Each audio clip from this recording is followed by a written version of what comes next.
All right. And at least we're live on my end. Are you guys unmuted? And I'm unmuting? unmuted. Awesome. Hello, everybody. We're doing something a little bit different this week. A very early Halloween celebration because the next Wholesome Verse Live is going to be the day after Halloween. So we're just we're going to be rolling Monster of the Week, a tabletop RPG. It's kind of like D&D, but it's a little bit more roleplay focused, a little bit less tactical number crunching rules nonsense, and a lot less tactics, and a little bit more like, hey, I want to do a cool thing, and the DM's like, yeah, sure, you could do the cool thing. Oh, you didn't roll well enough. Well, let's talk about the consequences. And that's more or less what Monster of the Week is. It's inspired by Buffy the Vampire Hunter. They have a whole list of influences in the back, but I'd say Buffy, Scooby-Doo, Men in Black, that kind of thing. Investigate a mystery, fight some monsters, and have some fun. So, I guess we're going to dive into this shortly, but I guess might as well. I don't know. I'm going into this way too officially for what I was expecting. But so I got 3 hunters today. Rhapsody, who is Mads the Spooktacular.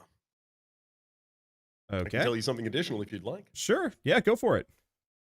Mads was a kid who was obsessed with magic and wanted to learn sleight of hand, but found learning sleight of hand too difficult and instead decided to learn the occult black magics. Uses them to a similar effect of conjuring small, carny kind of effects. Travels with a carnival, and the carnival try to go from town to town, solving problems that don't necessarily appear to the normal populace on the surface. Okay. And I guess one feature that we're rolling with for people that have played Monster of the Week is we have it so characters can have like one weird thing about them. Is your character just has the ability to use magic? Is that you're just special? The specialty rather of my character is problem solver.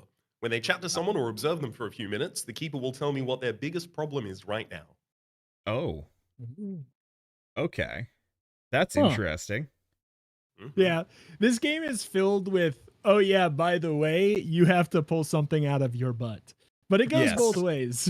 It goes both ways in this one, but I like that about it. Yeah, so I guess for people that are used to my campaigns, usually I do maps and like grids and all sorts of stuff. I've done away with that, so we just have illustrations for the different locations, kind of. I didn't have that much time, so it's only like 3, 4 technically. And so rather than have everything get thrown away, we're just going to swap between whatever scene makes the most amount of sense, and we're not going to have to worry about, where are they in the facility? So Rito, you want to intro your character real quick? Yeah, I'm not going to go quite as in depth because I don't have quite as much on it, but I am Frank. Oh God, I didn't even realize it was triple Fs. It's Franklin Fates the Flake. That was not that was not intentional. That was not intentional, but I do love it now. So basically the Flake in this game being kind of like more of the skeptic, or the kind of person who, I can see how this all fits together. That kind of person. He's just kind of got like a dusty leather jacket. He's wearing sunglasses more than he should, wearing them indoors when it's probably making things worse, but you wouldn't know. And yeah, he looks quite serious. All right. And what's your character's like weird ability, or do you want to save that for later? Yeah. No, I can say it now because it is the trust your gut. I think I went with the same one that I. It's solid character. It also, like, there's only a couple that make sense for characters that don't have magic.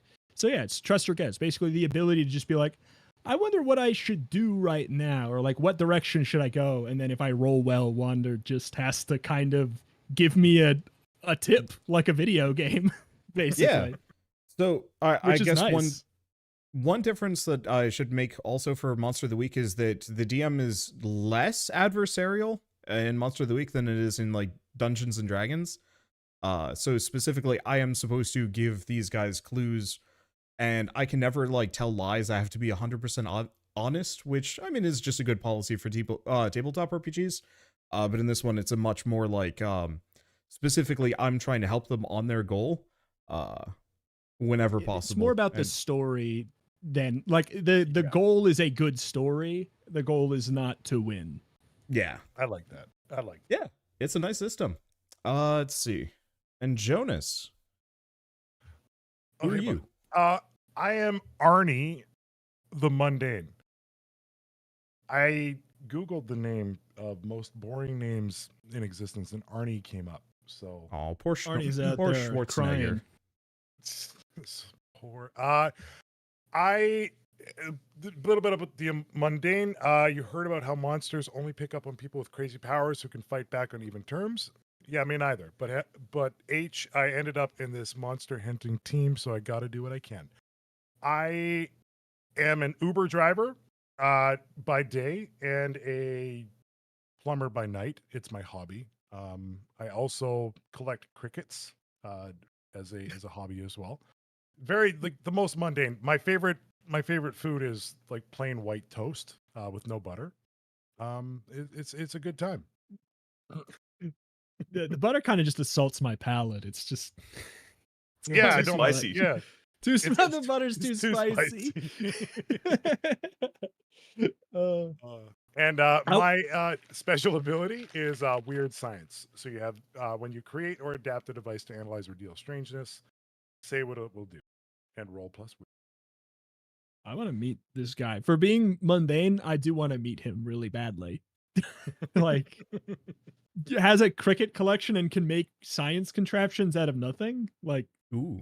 it seems kind of nice. Not out of nothing, but Why is he an Uber driver with that then? I know. Also, did you say that the plumbing was your hobby? Plumbing was a Or- hobby. Yeah. I do it. I plumb for sport. I like the Competitive. challenge of it. He is a competitive plumber. He doesn't do it Yeah. professionally. Only He racing. goes for Plumbing speed running. PBs. Yeah, Yeah. exactly. Plumbing best. Unclog percent. Yep. There's a real game there somewhere. There, I'm sure there is. Not one I want to play in real life. Arnie can play it, but not Arnie would play Jonas. Yeah. All right. Okay. Well, with that, I guess to intro this campaign and lead us in, you guys were all, I don't want to say hired. No one has reached out to you specifically, but you did get a tip that a local corporation in whatever city you're based in, I'm not going to world build that hard. Some funky's going on. You know, corporations are always a little shady with their dealings. But in this case specifically, there's the implication that. Oh, give me a second. Okay, good. For a second, I didn't see my microphone. I'm like, oh no, did I go mute? But for this one, this corporation has been, I guess, anonymously accused of using dark magic to control its employees, which is, of course, a little bit more than law enforcement can deal with, and a little bit more, I guess, your purview. I'm assuming, Rhapsody, you're a little bit more on the clue. I don't know how about, Yes. well, I guess this will lead to a couple of questions. So, Rhapsody, your character probably found out about this clue first, and I guess as part of that, got the ball rolling. How are you guys getting into this building? Because I'm just going to let you get in however you decide, rather than drawing it out on the outside. You've managed to get in the building. You don't have to get in together. You can get in separately, and I want to know how you all got in, and if you know each other going into this, and like if you're working together, if it's more of like you recognize somebody else in the building that doesn't belong.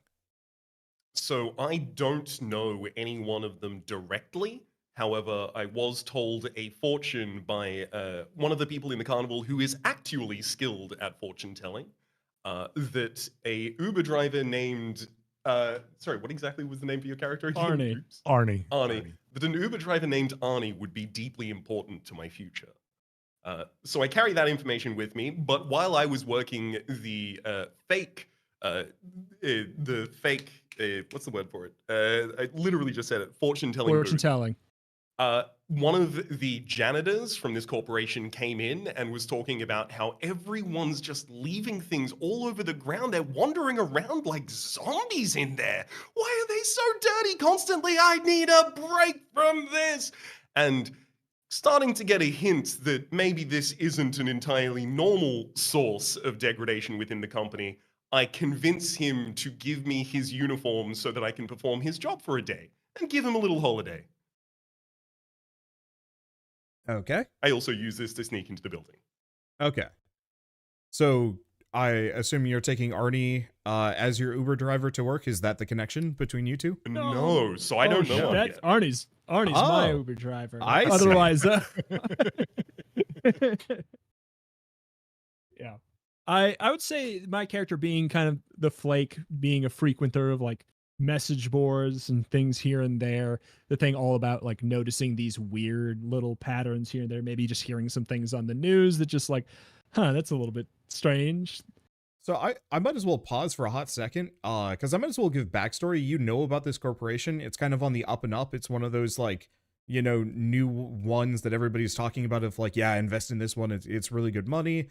And like it's been in the news, it's been in the papers. It's always been kind of funky because you really don't know what they do at this place. But it's been that like hot money corporation that people have been talking about for about a year. I'm gonna say kind of the FTX style of like, Yeah. what do they do? Yeah, I was gonna say. I would say that this is the kind of thing where Franklin probably was initially skeptical due to just like, I don't like this, so I'm gonna find a reason why I hate this. Like, I need to find a reason why this is suspicious, and then like slowly, eventually finding like, oh wait a minute, there's actually something that feels very off here. And then Jonas is my Uber driver. I mean Arnie. Yeah. Okay. Jonas is my Uber driver, and Arnie is Franklin's Uber driver. Okay. That's pretty much my mundane history. I just out of the luck of the draw, I happened to pick up Franklin. Mm-hmm. Yeah. To drop Okay. him off at Umbrella Corp. Okay. Yes. So, I guess just to clarify, so your character's sus of the company. How are you getting in? Like, what was your cover story? What did you convince them that you are? Or are you just walking in and just hoping for the best? Well, I am a cryptographer. I would imagine my goal would have been to try and imply, like, try and see if they needed any work of a cryptographer, try and decipher codes or something. It seems like the kind of thing they would be interested in. Okay. I guess that would be. Okay. Otherwise, so in that he's case, walking right in. Okay, in that case, you've been hired on the spot, actually. Okay. You are the newest intern. Great. What a nice. I mean, and I guess I need a ride to work. I don't have a car. Yeah. It says on my character sheet I don't have a vehicle, so. So in that case, I didn't have to roll Jonas, for are you my just job. following him in? So yeah, you do it. No, go ahead. I was going to say that Arnie. I want to hear you. Arnie has a minor crush on Franklin. Okay. And Franklin has, first day, he's got his paper boxes for his desk. I got a very heavy briefcase. Like I have two very heavy briefcases. Yep. So I have offered out of the kindness of my heart to help Franklin with I was gonna make a innuendo with his stuff with his stuff. What were you gonna say? With never mind. All right, you're right. You're right. Fine. Not right away. Looking for that 5-star. I am going to be carrying. Yes, exactly. My Uber rating has tanked lately because I keep bringing up the cricket selection or collection that I have. So I'm trying. Not only do I have a crush on Franklin, but also trying to get that 5-star, baby. Okay. Yeah, so I'm carrying his equipment in for him. Yeah, and Franklin knows that this is not like normal Uber stuff to go above and beyond and to literally carry stuff in. But he's so vain that he's just like, yeah, I mean, I don't want to have to lift it, and he's saying a lot of sweet things to me. I don't mind hearing that. Okay, so in that case, here, let me hide some stuff. I might as well actually show you my the art that I've done. You'll have to pardon the fact that it's just in Photoshop. So can you guys see that via the live? Loading. Ooh, yeah. Yes. Okay. Would it so be okay if I captured this, by the way? Yeah, go for it. Maybe zoom in a little bit so you don't get the UI. I totally forgot I wasn't showing this to you already. Just gotta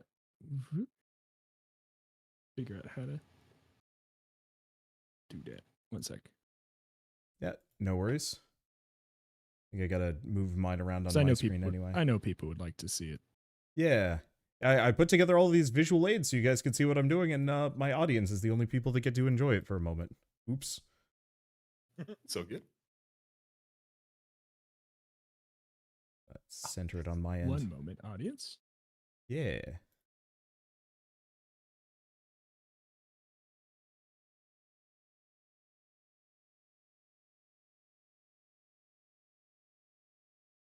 I have done a center. And just about that. Oops.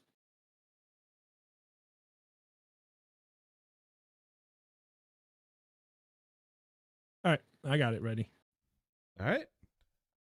So, probably shouldn't have put as much time into this one because you guys. So I guess I'm gonna start with Jonas and Rito. So Jonas, you're helping out, which means you've effectively become the second newest intern at this place, or at least you're just rolling with it because you don't want to leave Franklin alone. I assume, unless you have Yeah, an I like- objection to that. No, I do not at all. I would. He's following would closely give up- behind. I'm giving up my Uber career to follow Franklin. All right. So you've, I mean, probably not much of a career if you're a plumbing speedrunner. I'm assuming No, you just Uber plumbing as a is hobby the too. it was the hobby. Yeah, Yeah. plumbing was the hobby. No. Yeah, but Plumbing's you for also make fun. ticket. There wasn't really a Your mother- following on Twitch. Your mother was always saying, "You could really make money with that plumbing stuff," and you're like, "No, it's a hobby. That'd ruin it. And there's no challenge. I wouldn't Yeah, enjoy it exactly. anymore." Okay. I'm gonna flip it. So you guys are brought in with pretty much no training, no preamble. There's a very short seminar where they go over the basics of, you know, how to get your 401k after 3 years of working there, and benefits and dental. They really care about dental for some reason. I haven't worked a corporate job, so I'm just winging this. But it's everything you would expect about like a very brief corporate training. They kind of run the gamut, but it kind of like blends in your mind. Like they weren't really into it. In fact, they seem kind of unenthusiastic. They're glad you're there. There's, I think, maybe 3-4 other interns rolling in. It actually seems like this place has quite the volume of new employees. You can kind of see who is an intern because there is effectively a very strict dress code. I'm going to switch this to the interior scene, and I will give you a view of kind of the two types of people you're interacting with here. Nothing suspicious here. Yes. That is so good, dude. It's so I good. am very proud that I can draw cubicles. It's true. That's my real life desk right there.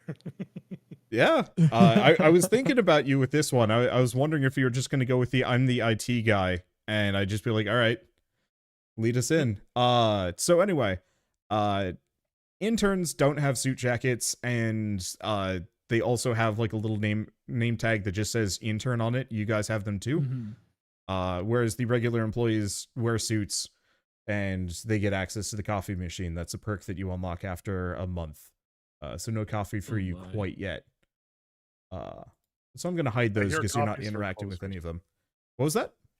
I hear coffee's for closers, right? Yeah. Well, I guess I didn't draw it here, but there are quite a number of coffee machines all over the place. So How? people What's the coffee machine per cubicle ratio? it's like maybe 1 to somewhere between 6 and 10. Like it's not Oh my. excessive, but Wow. there's a lot. It's pretty. It's yes, fairly excessive, not crazy excessive. Yes. And so after your very brief, like maybe 2-hour orientation, you are led to your cubicles. They have a cubicle for everybody. In fact, I don't know how tall either of your characters are, but at some brief moment, you're just elevated enough, you know, maybe going down the stairs into the building. There's a lot of cubicles. Like you can't you can't even count them. There are so many. It seems to kind of extend for an unsettling distance to the point where, yes, atmospheric fog is very much a reality in this room that you are now working in. So it is expansive. And they sit you down and more or less just turn on the computers and have you start fiddling with spreadsheets. It's confusing at first, but you get the hang of it. You're mostly just moving values from one sheet to the next, nothing terribly unusual. And, before long, you're kind of into a rhythm with it. And that's it. You're inside and no one suspects you because you're just an employee like everybody else. Great. So when do you start acting out? I would say first I have well also wait, what does Arnie how does Arnie get away with not leaving the building? I do want to know. Unless you got hired on the spot as well. Is that what was I did. implied? Yeah, I did. Yeah, wait, I was hired they on the hired spot. the Uber driver on the spot as well. Okay. So They're it seems like they're very desperate for people. yes. Yeah. So Franklin got the interview beforehand and it was very brief, just over the phone. What's your and name? Jonas is What's your hired on the spot. experience? Gotcha. And then, That's well, so good. you kind of were too. There was barely an interview. And then Jonas just walked in with you and nobody even asked his name. They seem, half of the cubicles, maybe not half. It's like 3/4 of the cubicles you pass are filled. So it seems like they actually do have room for people. So there's a reason why they're hiring more. They got some cubicles to fill. Franklin's probably grumbling to himself at the desk, thinking like I'm an accomplished cryptographer, and just the Uber driver / hobbyist plumber got the job immediately. Here I was thinking like, it doesn't need to be impressive that I got the job quickly, but I guess I thought, and he's feeling a little bit down on himself. But I would say as the Flake, I also have this move called Connect the Dots, which has for the purpose of this mission only has one question from it that would end up even being useful anyways, but more or less at the beginning of the mystery, I can roll my dice and add sharp. If I get a 10, I get to ask 3 questions, only one of which is going to be relevant. 7 through 9, I can ask 1 question. Is that something I could do right now? Would you say that this is probably the beginning of our mystery? Oh yeah, this is the beginning of the mystery. Okay. I'm gonna tell you what, I'm gonna roll my dice and see if I can even get it. I got let's see, what is my plus sharp? Okay, well, I got a 10, which means I get to ask 3 questions, but like I said, Oh, it's is there anybody, first of all, is there like a superior around me, someone who was like doing the quote unquote interviewing? Okay, so I'll pause you for a hot second just to explain the rules for everybody else. So the way this game works is you roll 2 dice 6, and there's effectively 3 thresholds. Just outright failure, which is anything below 7. Kind of a mixed success, which is 7 to 9, and then just an outright success, which is 10 plus, which is usually you succeed at whatever you're trying to do, and often you get a bonus. And so there are a bunch of kind of standardized moves, but each class also has specialized moves. So the Flake gets to connect the dots, whereas Spellslinger and Spooktacular might have something else, and we will see those as they come by. So in this case, he rolled a 10, so he actually gets to hold 3, which means he gets to hold on to 3 questions that he can use whenever he wants to ask me a relevant question, such as, when and where will the next critical event occur? What does the monster want from this person? And so on and so forth. What was your question again? Just to go back to it. So I hadn't gotten to the question yet. Yeah. But I would say, I think that you wanted to... Oh, no, yeah. Is there somebody who interviewed me Yes. near me still? So I guess I have 2 relevant questions then, maybe. Okay, so I haven't exactly drawn any of them separately, but I might as well turn them on. So you find this guy. He's a little taller than the others. Oh, nope. I cannot extend him up. He's a little, unextendable. He is unextendable. So you do notice that after a certain point, a lot of these people start to kind of match each other, both in like dress and general countenance, slick back hair, very like almost arc business, in a uncomfortable way. But yeah, this was the guy that was droning on with your orientation. And you can kind of tell his suit's a little nicer. His tie, it's got a little bit more of a shine to it, and his coffee cup is bigger. Oh. Okay. Oh, okay. So maybe this is the appropriate person to ask my question to. So another thing worth mentioning on Monster of the Week is, as I ask this question, Wander does have to tell the truth, but he doesn't have to tell the whole truth. Just correct. Basically, no lie can come out is the thing. So I am going to ask, is this person connected to the current events more than they are letting on? That's all I got. Yes. Yes. Okay. Franklin eyes the unstretchable man. He squints in his direction. He goes, "This guy, plumber Hiram, son of a," and and the next question I ask would be, and this is a big one, which would be, when and where will the next critical event occur?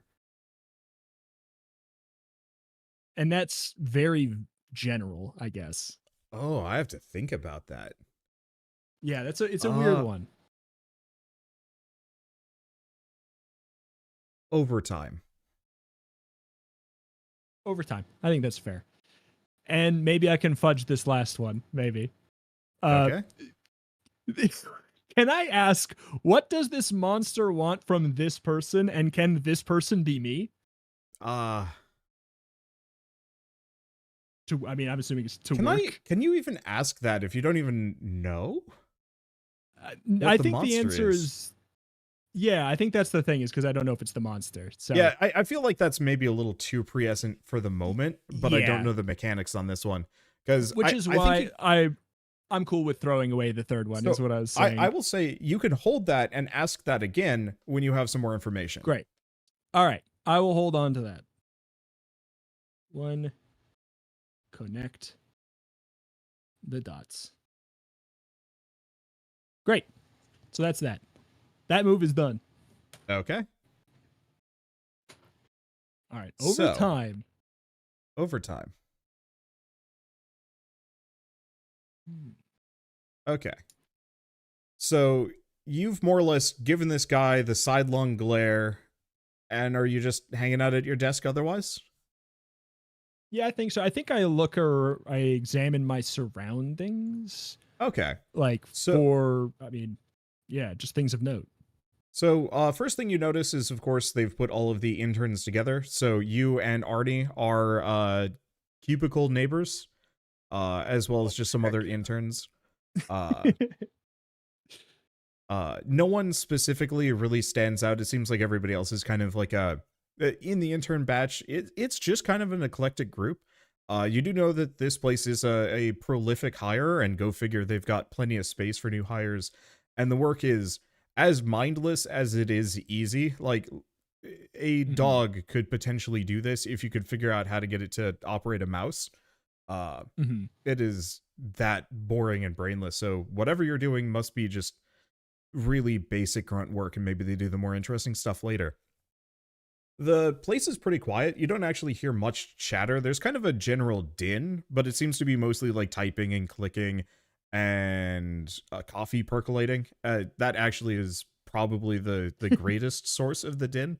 Because, yeah, it seems like those coffee machines are just kind of running in general. And it seems like, just judging by the way people move, this might be one of those places where you're only supposed to work 9 to 5, but a lot of people do like the 996 or worse, for one reason or another. There is very much bonus pay for working after hours, time and a half or even double time on holidays. So it's good money if you are specifically looking to make a buck, and you might not have the education required to get a job anywhere else. And honestly, the pay is pretty good. So you do notice that, yeah, not a whole lot of workplace socialization, but it is also like maybe 11 It hasn't even hit lunch yet. Mhm.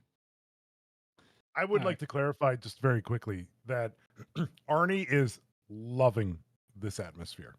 Okay. I was gonna say, I was gonna say that Franklin was gonna peek over the cubicle at Arnie to see, like, because Franklin's probably at the part where, like, you know, my job being like finding distinct patterns and hidden messages, finding this extremely repetitive pattern grating immediately, but looking over at Franklin looks over at Arnie So and sees him typing away with a big grin.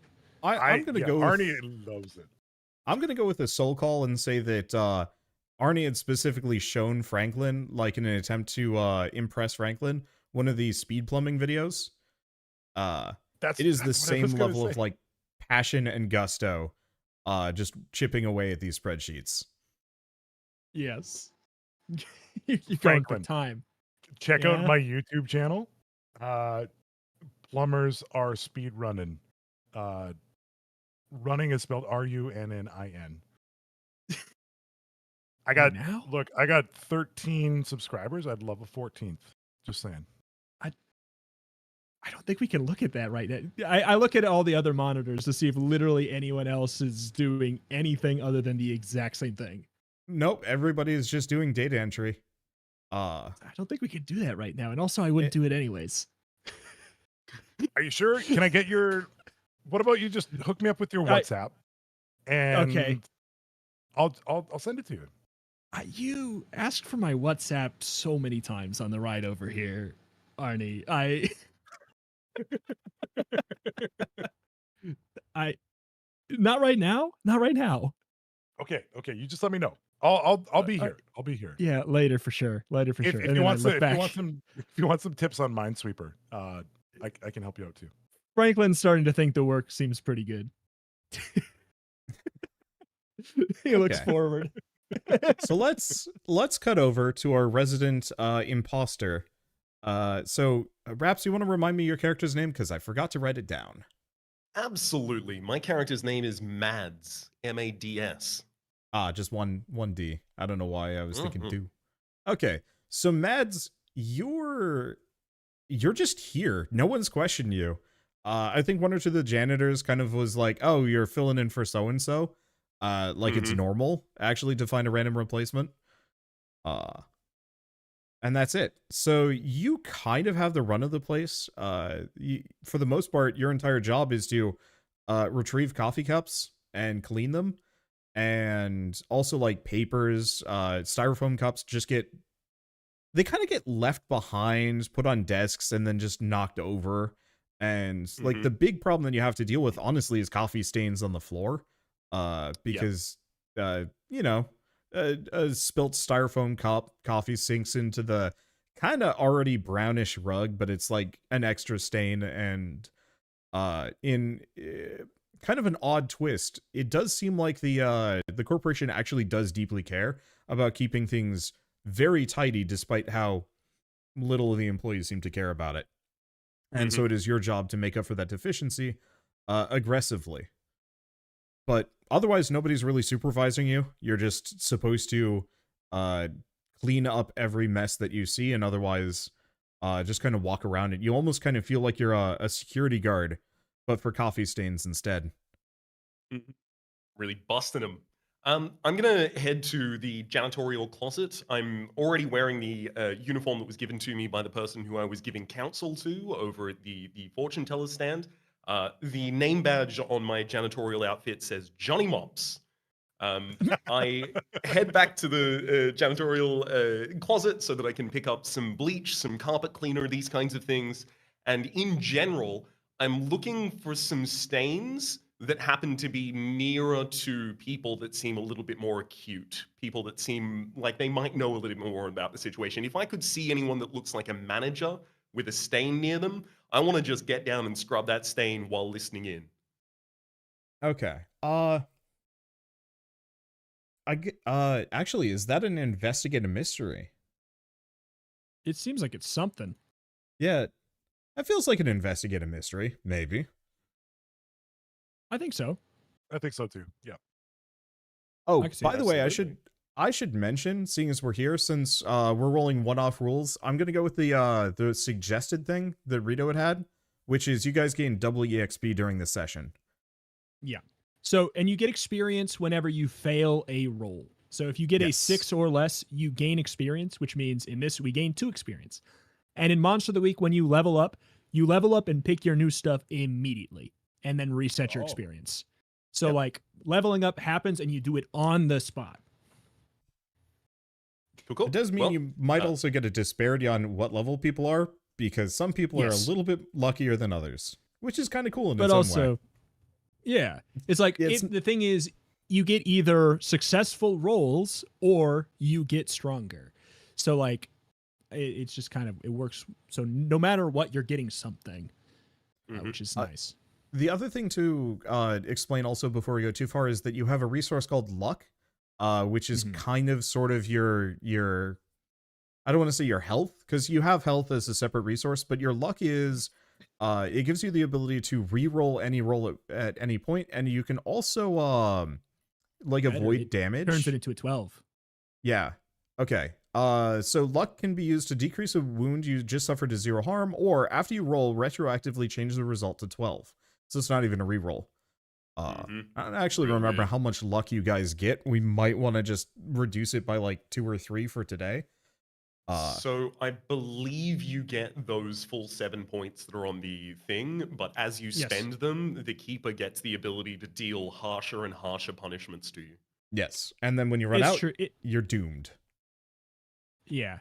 And you get an extra thing when you spend luck depending on your class. Like some of them it's bad, some of them it's good. For example, mine's probably not very relevant today, but the flake, when you spend a point of luck, you pick an aspect of the current situation. The keeper tells you what other conspiracies this connects to. So I can spend a luck and make you tell me about a different one-off that's not happening. I mean, so I will give that to you. I will give you random clues probably Great. afterwards that you just pick up. Oh, great.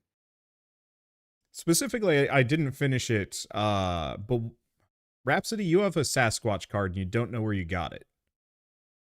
Ooh. Oh, Mm. that's neat. And I think Jonas's luck point spend is that you just find something Yeah. useful. It says when you spend a point of luck, you'll find something weird, maybe even useful. Cool. Mine also says, when I spend a point of luck, I run into someone I met at the show. Could be good, could be bad. Who knows? Okay. Cool. So you're right. You were rolling investigate a mystery. Now that we're back on track. So I've just tried to find one of the nearby coffee dispensers that has a couple of stains on the ground near it, and assuming that people might come and get coffee and have a little bit of a chat around the cooler. Well, cooler, the heater, I suppose, in a coffee's instance.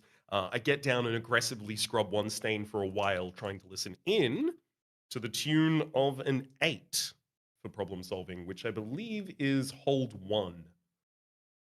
Okay. I was going to go back to the moves. So you're doing investigate a mystery, and that allows you to ask me a question. Correct? Yes. Yes.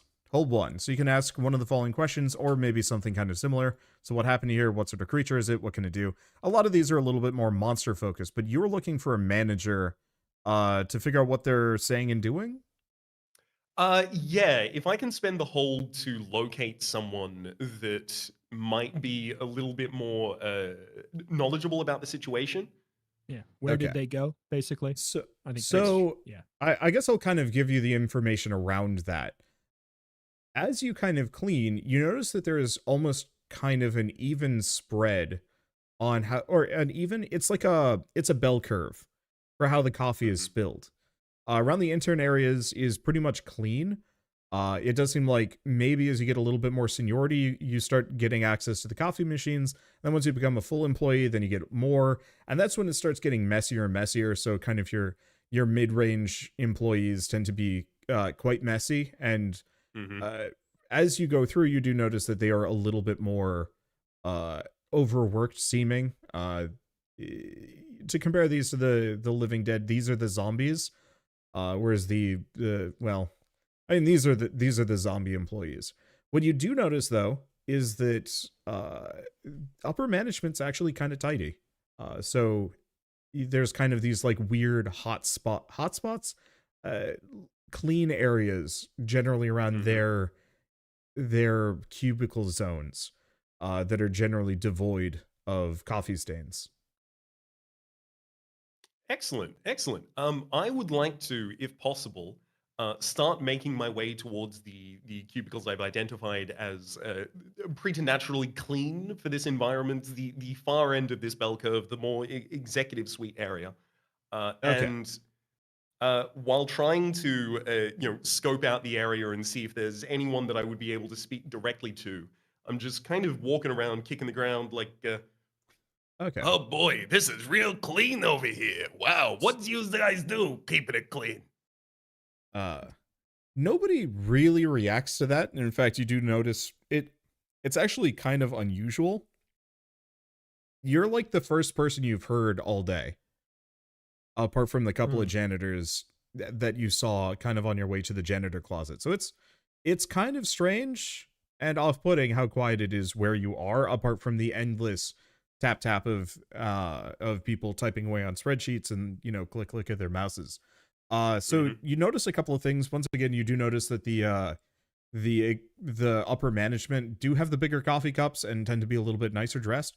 You do also notice as you're walking around, you're kind of surprised you didn't spot them earlier, but there are two of these things just kind of hanging out in the periphery. With that guy. So they're not unknown to you. These are kind of a common security robot that is used largely in larger corporations. And there are, like I said, two of them kind of on opposite ends of the cubicle C. And they're just standing there. They're not doing anything. They're not interacting with people. But they are there. Interesting. Is there someone in cubicle C? No, when I say C, I mean SEA. Like it's an ocean of cubicles. Right. Yes, sorry. But I mean, eventually you do identify kind of the guy with the biggest coffee cup and the nicest suit. So if you do want to try and talk to somebody, you can.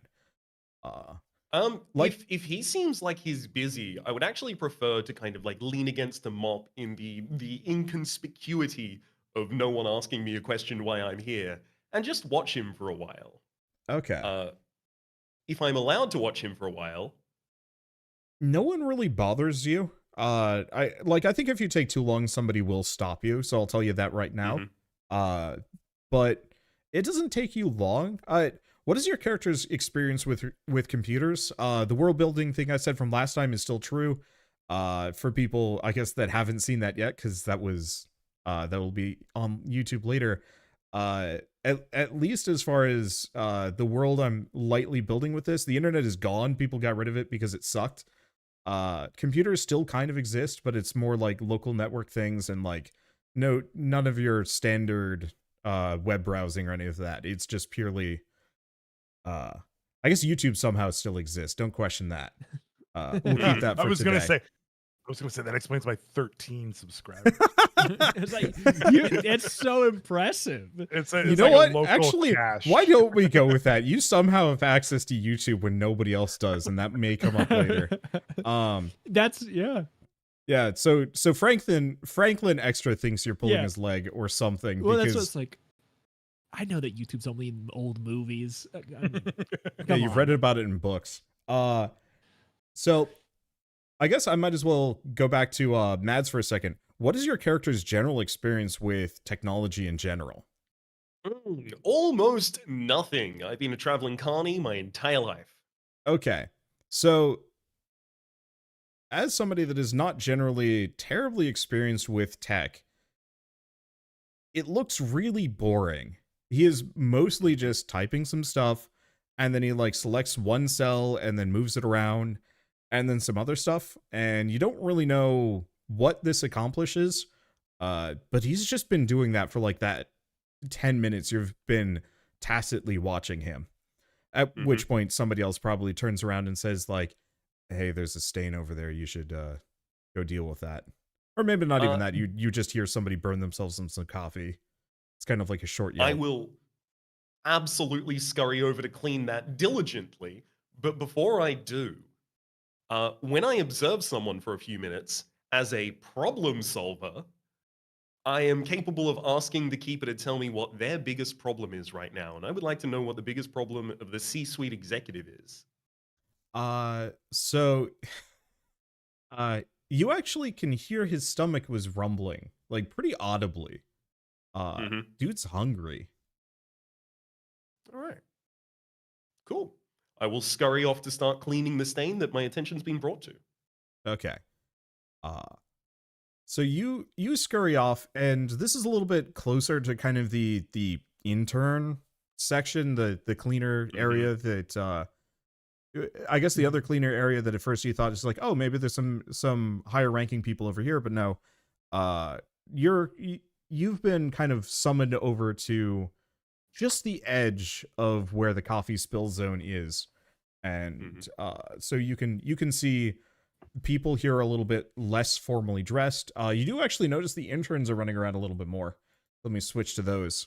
And not all of them are as cute as this one, but they're mostly just running around, handing papers to other people or also typing in things. It seems like seniority involves slightly more gopher quests, whereas the most basic people really are just doing the typey stuff. Cool. Is, Am I is relatively Mads near? close to new or new Yeah. to us? Yes. Yeah. So at any point in this, you can just automatically say like, yeah, I approach them now. Because you can kind of also see some of these interns aren't even wearing like the dress code stuff. I mean, straight up Franklin, I'm assuming, is wearing like a Uber it's shirt. still a dirty leather. Yeah. Oh, right. Arnie's wearing a Uber shirt and Franklin's wearing a dirty leather jacket. Yeah. I'm going to continue my cleaning and listening in act until I see any direct sign of Arnie, the Uber driver. Oh, that's So right. No. Yeah. So can I do something? Sure. I would like to walk to Mads because he is a janitorial artist, and I have a Oh, my wonderful goodness. hobby. Wonderful hobby. Yes. Okay. And I would like to talk to him about speed running plumbing as a way to Yeah. break the So Mads, you don't even see Arnie first. Arnie spots you or hears you. Here's the mop bucket. I don't know, it's probably some kind of weird, slightly sci-fi-ish like carpet cleaner thing. Yeah. So It, here's like, you kind of lasers the trucking that individual around. strands. Yep. And so Arnie, you hear that coming and you know what it is, like down to the model. And you just jump up because as riveting as the spreadsheets are, plumbing is your passion and you cannot escape it. I cannot. No, I jump up and I go, wow, that is the Turbo Max ZX92, this year's model. I can't believe it. I didn't. Yo, think have those you were- got I the didn't think those Firewinged were out- edition back at home? This thing is sweet.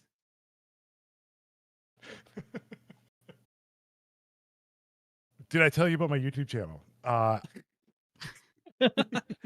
I'd say that Franklin looks over his shoulder as he hears the word YouTube channel again. What's a YouTube channel? First, let's take a step back here, man. Let me introduce myself. I am actually here for other reasons, but I'm finding to enjoy my time. My day job, I'm an Uber driver. My name's Arnie. What's yours? Your name's what? And you're a what? Arnie the Uber driver. That's my day job. But by night, Jeez. I am a plumber by hobby. I love to just book hotel rooms and fix people's. They leave the doors open. I go in and I fix their toilets for them. Do you try and book hotel rooms like near local conventions, like hot dog eating conventions, things like that, where there might be a real clog to deal with? You know what I actually go to is I go to. You know what? No, I don't want to say that one. Um, yeah, let's just say we go to hot dog convention. Put me in front of a porta potty, a toilet. I'm your guy. I love it. What does a Damn, I janitor gotta do check at a out this porta YouTube potty? channel. How do you plunge up? You must be real good if you're fixing a clog at a porta potty with like a plunger. How? This much into it. I think you're just real good. Well, it's lovely to meet you, Johnny. My name's Johnny Mops. I'm an intern here in the junior janitorial staff. It's a pleasure to meet you, Johnny Mops. Is that a family name? Like, are you? I gotta say, I love it. And Thanks. Yeah, it's a family name. It's a kind of nominative determinism. Like, I was named Johnny. My last name's Mops. I figured I should probably go into the family names. I love a name that's a sentence, Johnny Mops, exclamation point at the end, that's a sentence. Oh, you actually have an exclamation point in your name. I didn't know they did that. That's cool. Yep, Johnny Mops. Wander, can I ask a logistical question? Sure. Is Johnny Mops's accent out of severely out of place, or is it the normal? If you don't know Wander, yes it is. Yeah. It's probably uncharacteristic for the area. Especially this building. Like this building, everybody's just kind of like, yeah, okay, sure, why not? Johnny Mops is the first person with inflection you have heard. And that includes Franklin. Like Franklin is pretty deadpan with you, whereas Johnny Mops is not a figurative ray of sunshine in corporate hell. I love it. Cool. Thank you. So, Ani, can you tell me how you got mixed up in all this, the corporate world? If you're a hotshot speed runner of plumbing toilets, I just think there'd be better things for you to do. Well, Johnny, to be honest here, I wasn't expecting it today. I came in, I was helping out my soon-to-be BFF, Franklin, who's right over there. I point to the cubicle. Franklin turns back. He was looking, but he turns back in front to the computer. And tough crowd. I'm gonna just shift focus while you two gossip, if that's okay. Yes, absolutely. Franklin, you are so immediately focused on escaping this because it's just harshing your vibe. You start flipping at the computer, and you kind of realize you can't. Interesting. You are locked to the spreadsheet, and it's not even. You can't turn it off. You can't pull up any kind of extra thing, reading material, super minesweeper, none of that. It's just spreadsheets. Alt tab doesn't even work. I would say I start exploring. At that point, I start looking under the desk. And I start exploring around the cubicle, just making sure it's even plugged into anything. Seeing if there's the cables, where the cables are running. Just trying to figure out something because this is so strange. It is plugged in. Good. It's a good step. It is, as far as you can tell, a fully functional computer, but it only has one function. Yeah. And just trying literally everything, closing out Alt F4, every single thing. Nothing does anything. Okay. Can I turn off the computer? So you're just gonna unplug it? Can I look around and then to see if Man with Big Cup is watching? No. So nobody's really overseeing you, per se. Then I get down on the ground and I unplug the computer and I see if I can. Okay. So you you can unplug it. Does it turn off? Yes. Okay, I figured it's all right. You do kind of notice there's a silence, an unusual one, as you do. Interesting. Some of the din is reduced. All right. Interesting. I say I plug it back in, and then I think I get up and I think I start to look around at like the coffee machines Okay. if I can. So as you're looking that around, be- you do notice that one of the drones, one of the like fancier dressed ones, is actually moving your direction. Like you unplugged the computer and he noticed.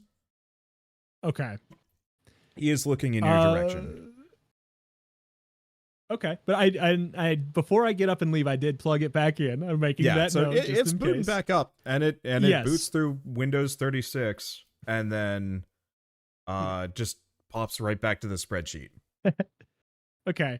I say Franklin's kind of like down this kind of like aisle of cubicles. He's kind of like power walking with like lots of arm motions while looking back over his shoulder as he moves towards like the closest of many coffee machines. Okay. So so you're looking for the coffee machines, you're just power walking away Yes. from this guy. Yes, but like trying to move fast without making it look like I'm trying to run away from him. Okay. So, I mean, it doesn't take long. There are coffee machines almost every 10, 20 feet. Like, they're everywhere. So you reach one. What do you do with it? Is this something, could I investigate a mystery upon it? Sure. Or is that Yeah. too far? I don't want to abuse the You can XP fund. investigate a mystery, but you might have to do some things with investigating it. Yeah, I would say like, first of all, okay. Step one, I rolled a, let's see, 6 + 2. I rolled an 8, Okay. which is a hold 1. Okay. So now that I know that, let me think about how I would go about it. Let's see. There's what can hurt it? What can hurt this coffee machine? No, not yet. I would say I try and grab a cup and fill Okay. it up and examine the coffee, and I ask the investigative mystery question, what is being concealed here, if anything? Okay. So you rolled well enough that the coffee smells different. I don't know how much of your character actually like drinks coffee on the regular. I would imagine he drinks too much coffee. Okay. Like, so he's like stereotype boring protagonist taken a bit Perfect. too far. Okay. So your character has an extensive knowledge of coffee. This coffee actually smells very wrong to you. It's too sweet. It's like kind of this like weird sickly sweetishness. Like it definitely smells like coffee. They got that right. But to you, an experienced coffee expert or aficionado or just constant consumer, this is wrong coffee. I knew it, Franklin says quietly to himself. And then he looks around for where to set down the cup of coffee kind of awkwardly. Okay, so as you're looking around, you notice that nope, that's the background. You notice that the drone is like getting closer to you. And he's not alone. There's like 2 more. Okay. I would say, is there a trash can nearby? Yeah. I would say Franklin would drop off the coffee and the mug, just straight up, mug or cup or whatever, straight in the trash can, and begins to try and like briskly fast walk back to his cubicle in a roundabout way, like taking a long way, like I'm playing Pac-Man and I'm trying to get back to the other side. That's what Franklin attempts to do. Sure. They're kind of slow. There's kind of a weird inevitability of these guys. They're following you. They're not following you that fast. And they just I don't want to say retrace your steps, but they follow your path. And it does seem like even though you have reached your cubicle, they are still heading your direction anyway. Okay. So we're going to cut over to the other 2. So you 2 saw Franklin more or less just like speed walk out of there really quickly for some reason. And then one of the drones just kind of moseyed by. And I'm going to assume that didn't register quite yet, but Franklin speed walking back and then seeing two more coming your direction has kind of registered in, oh, this is slightly important. Mhm. But also, if you said anything else of import that you wanted to get done with, that is also admissible, because, I mean, this still took a couple minutes. All right, all right. As soon as I figure out how, I'll subscribe. Wait, what's happening there? Looking in the distance and seeing Franklin approaching and the drones approaching behind Franklin with a little bit more of a pace and a little bit of a worry on his face, Mads is going to move to intercept the drones. I don't know how wide these spaces between the two cubicles are, but if possible, I would... Two people Sorry? can walk, like, side by side. That's about Excellent. it. If possible, I would like to set up my janitorial cart, my mop bucket or so off to one side and crouch down to start cleaning the ground, effectively creating a small human barricade. Okay, so you're just going to block the way. Yep. Just Oh physically man, getting there's a in the way. spot here that only I can see. Oh, someone's got to get this. It's going to take me a while. It doesn't even take that much. You just find a coffee machine or a big spill and you just start cleaning it. I would like God, to I say did- that I would like to go check on Franklin. That's Okay. my step. Okay, Dude, so Hey, I Uh, noticed he was walking pretty quick there. let's finish with Mads real quick, Okay. and then we'll cut over to you. So Mads, you succeed. Here, give me a second. Can you give me a manipulate people roll? Just because. Lustig. Manipulate someone, and that is rolling with plus charm. I have great news. Mads is incredibly charming. I fail with a 5. Oh, okay. Wait, how you have a That's with the 5 plus with 2. a plus? Oh That's no! Oh my. Hey, Okay. great news, Raps. Mark II experience. Hell yeah. Okay. So you try and set up a barricade and like really take up the space. And they're actually not having it.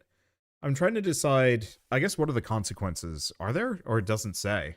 On a miss, Do they you're just wrong. keep walking forward like an unstoppable object pushing the cart? Yeah. Right over top of him. Just like I think that's exactly what happens. They just kind of walk through you and your cart. Maybe pushing you to the side, knocking your cart over, which makes an even bigger mess. It's also really weird. Do I take a harm as they No. trudge through me? You take a 0 harm hit to your ego, but that's about it. Cool. As they trundle past, and my voice is fading into the distance behind them, I'm going, "Hey, what, you're not allowed to do that in the company? Where's the HR policy of this thing?" I love it. Okay. So Rhapsody, you notice that another drone from elsewhere is starting to head your direction. Oh boy, that's my time to go. I'm gonna try and Okay. get up and make my way towards the janitorial closet. Okay, so you escape into one of the few back halls that you know about. So back to Arnie and Franklin. So I guess Arnie, you've come to check on Franklin. So we'll start with that. That's correct. Yeah. I come to check on Franklin as I noticed that he was walking very quickly through a cup of coffee in the garbage. Cup included.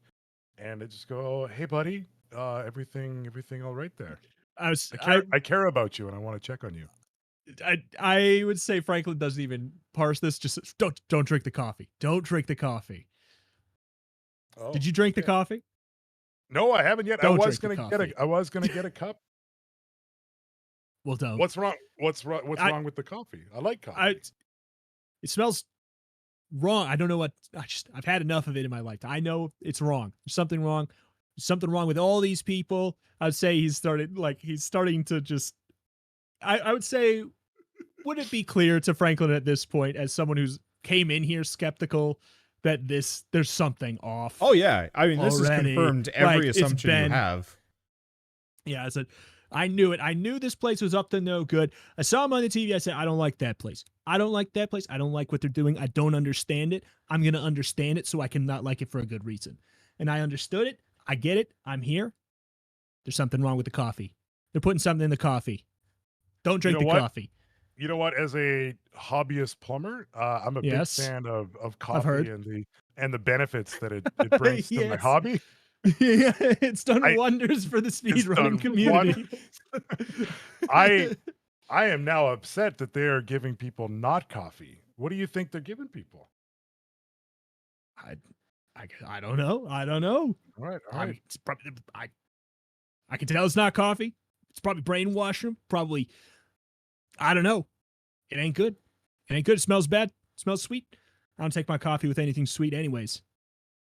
I wouldn't have liked it anyways. Did we notice that Johnny Mops got pushed So- over? Yeah. Probably not, because he was like kneeling. I guess as you say that, you probably do, like, if you say that, you look around, you do see Johnny Mops beating a retreat for like one of the only doors you can see, and there is a drone following him. Mm-hmm. Are the people still coming after me at all? Oh yeah, were they're getting they real diverted? close. Yeah, like, that's what I thought.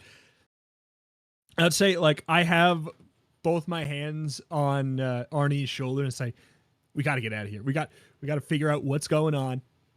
I look around and you say there's only one exit, right? No, there's that we only can see. one door that you can see. Only one door that we can see. I would say that even Franklin, not even knowing anything about Mads or anything at this point, saying like, "That's the door. That's a good call," and I'd say like, "Come with me, run," and then I'd say. And then I give him some of my stuff from my cubicle to carry. I say, "Come on, you said you were going to help me out with carrying stuff. Let's go. Let's get out." Okay. And then so you don't have much. I use? Well, oh, go ahead. What do you got? I was just gonna say you don't have much in your cubicle. You have the ergonomic sitting ball, keyboard, monitor, and probably like a complimentary water bottle. I do take anything that is like handheld, that's like not attached to the computer and I can grab easily. I try and make Arnie carry it. Okay, so you just even if it wasn't mine to begin with, I was like, "You take my stuff." I Okay. call it my stuff and I give it to you. So Arnie, you now have an ergonomic ball, and I forget the other thing. The water bottle? Was that it? Yeah, I definitely want I definitely want the water bottle. Okay. I do try. Before this, I do try and yank on the mouse a little bit to see if I could get it out of the key. Oh yeah, computer. yeah. In You one absolutely. quick motion. You can disconnect the mouse easy. Okay, I pull it out and I look down at my hands like I and then I just throw it at Arnie. So that too. Okay. So Arnie, Arnie, you are now armed with office stuff. Wow, and it's a rollerball mouse from yeah. 50 years ago. Yeah, Franklin's full skeptical. He's like, this all has to be useful. Like, this is going to all connect somehow. This mouse is part of it. It's probably getting it into their veins. The coffee doing, and he's like, you're just making up all kinds of stuff. Like, take it, and then Okay. beelines it for the door, or tries So to. the problem is the drones are between you and the door. Yeah. So we can't Pac-Man around. You can Pac-Man around, but you don't see as clear of a path. Sure. So can I do? This is a logistic question. I can do a move, right? Yes. Which move? And I can use like my "Let's get out of here" like a special move. Ooh. My new move, which is That's so good. You can protect someone by telling them what to do or by leading them out. Roll plus charm instead of tough. So Okay. I would like to "Let's get out of here" and lead Franklin to that door. Okay. And Give me a roll. doing the Pac-Man. It is a 11. Okay. Oh, my Lord. You find all the ways out. So somehow, despite the fact that Arnie has all of this stuff, Arnie still manages to grab you by the hand and just like beeline a very efficient kind of loop-de-loop around the drones and then out through that door. Just the visual of Franklin forcing Arnie to carry all this stuff, including a full-on exercise ball, and then having you lead him out. And I'm visualizing you running, like with the ball in front of you, swaying back and forth, left and right, while you're kind of like fast jogging. Yeah, And but it's so good. Franklin put his hands on my shoulders, and that was enough. That was the motivation. Franklin thought it might be helpful for getting what he needed. Can I pitch here that protect someone on a 10+, you get the ability to also choose an extra. You could choose to bowl the ergonomic ball down the hallway in order to hold the enemies back. Oh, Is that yeah, you're right? I didn't. Wait, is your let's get out of here a protect someone roll? Yes, it is to protect someone. Yeah. Oh, okay. I should probably look at what that does. So it basically what it is I roll plus charm instead of tough. So on plus 10, 10 plus. Gotcha. So you suffer little harm. Okay, I gotta put harm on. You could also, this you could do you hold the enemy back, which Okay. makes sense. Or I gotta be honest. I like the idea of rolling the ergonomic ball at. yeah, it's pretty good. Yeah. Okay. So that sure, why not? So you just I guess this is a bonus. Give me a kick some ball roll just for the hell of it. All right, I'll kick some ball. I'll say as you do this, Frank. Wait, actually no, you don't have to. No, you just hold the enemy back. Yeah, you don't need to roll any of that. Yeah, like if you pick hold the enemy back, it's kind of like a perfect thing for this specific situation. You're correct. They are now focused on me. No longer Franklin. Well, that's I'm just going to assume what you do is you just wind back and just huck the thing in like a perfect arc and just bop one or both of them, because I mean they're pretty close and these balls aren't that small. You probably just like catch them both on the shoulder and just probably either knocks them over or they kind of like spin into each other really awkwardly, which works. They are down for the count and you guys just beat a retreat around them and on your way out. The one thing I will say is no, as you throw it, Franklin's just like he kind of puts his arms out to like try and catch it. Like, no, we need that. That's probably evidence. But then as it rolls into them, he's like, okay, all right, I like that. And then, like this is the first thing that Arnie's done that Franklin's kind of like, okay, I mean maybe I can give him my number later. No, I'll give him the WhatsApp later or whatever equivalent still exists. Equivalent. Yes. Yeah. All right, okay. And then you guys power walk your way out safely and into the janitorial hallway. Am I still in this hallway by the time they've arrived? Yeah, so you've probably reached the kind of janitor's area, because it's a little bit more than just a closet. It's like a small room with refills and supplies and some other things. Mm-hmm. Is there anything like a locker here, like something that someone might keep their day clothes in? Yeah, I mean, cool. You have the locker. Oh, yeah. I guess you have did you get the key from the janitor that you're replacing or no? Okay. So you're just going to as far as that janitor is concerned, I'm just doing his job today. Fair enough. Okay. So you're popping his locker open? Yeah, if possible. I'd like to search for something that I can change clothes into to try and lose the trail.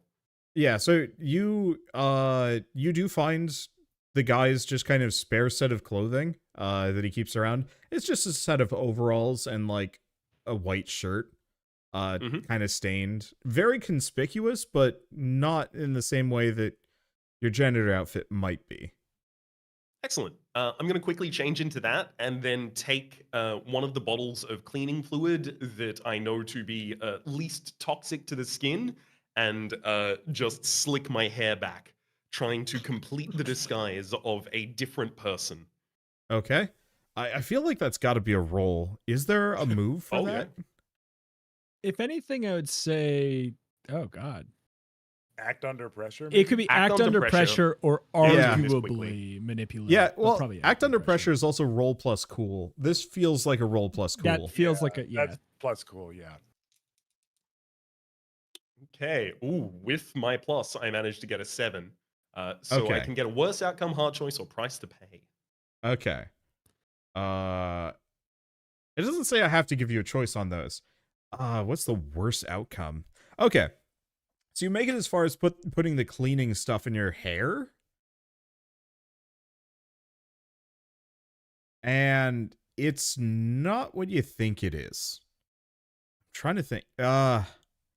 So almost as soon as, like, you just kind of are in a hurry, so you put it on your hands and you start slicking your hair back, and you realize that this just feels like really wrong, and you're not sure why.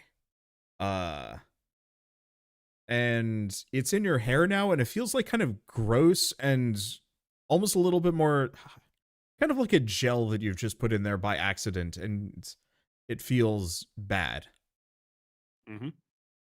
It's just hand soap. Okay. So Purell. we're going to cut back over to Arnie and Franklin. You guys enter a very long hallway, and kind of partway down is a singular door that is partly ajar. Okay. Is I would is imagine is there like light through the door? Or no. Yeah. Just Yeah, there's a dark? light on. Okay. Yeah, I think we're probably beelining it there. I think we're still brisk walking. I think Franklin is now pushing me from behind as a human shield towards the door. Yeah. I'm like a few steps away from using you as a battering ram. I would say, yeah, I'm pushing you from behind, like trying to stay pretty close just in case. But I'd say that we're probably just running forward as much as we can. To the door. So you get through the door, and inside is a new guy with kind of weird goopy purple hair. He's wearing overalls and a white shirt, and he looks kind of freaked out. Yeah, we straight up check up on him. Hey, buddy, you okay? Sorry. Hey, you guys. What's up? You know this guy? I look to. I'm sorry, I just can't. Neither of you recognize him. Okay. Oh, of course. I just can't with the voice acting. Oh, come on. Arnie, it's me. We met outside, babe. Come on. We shared a love of cleaning things quite quickly, you know. Oh, it's good. Arnie, baby. Oh, you're killing me, dude. I can't.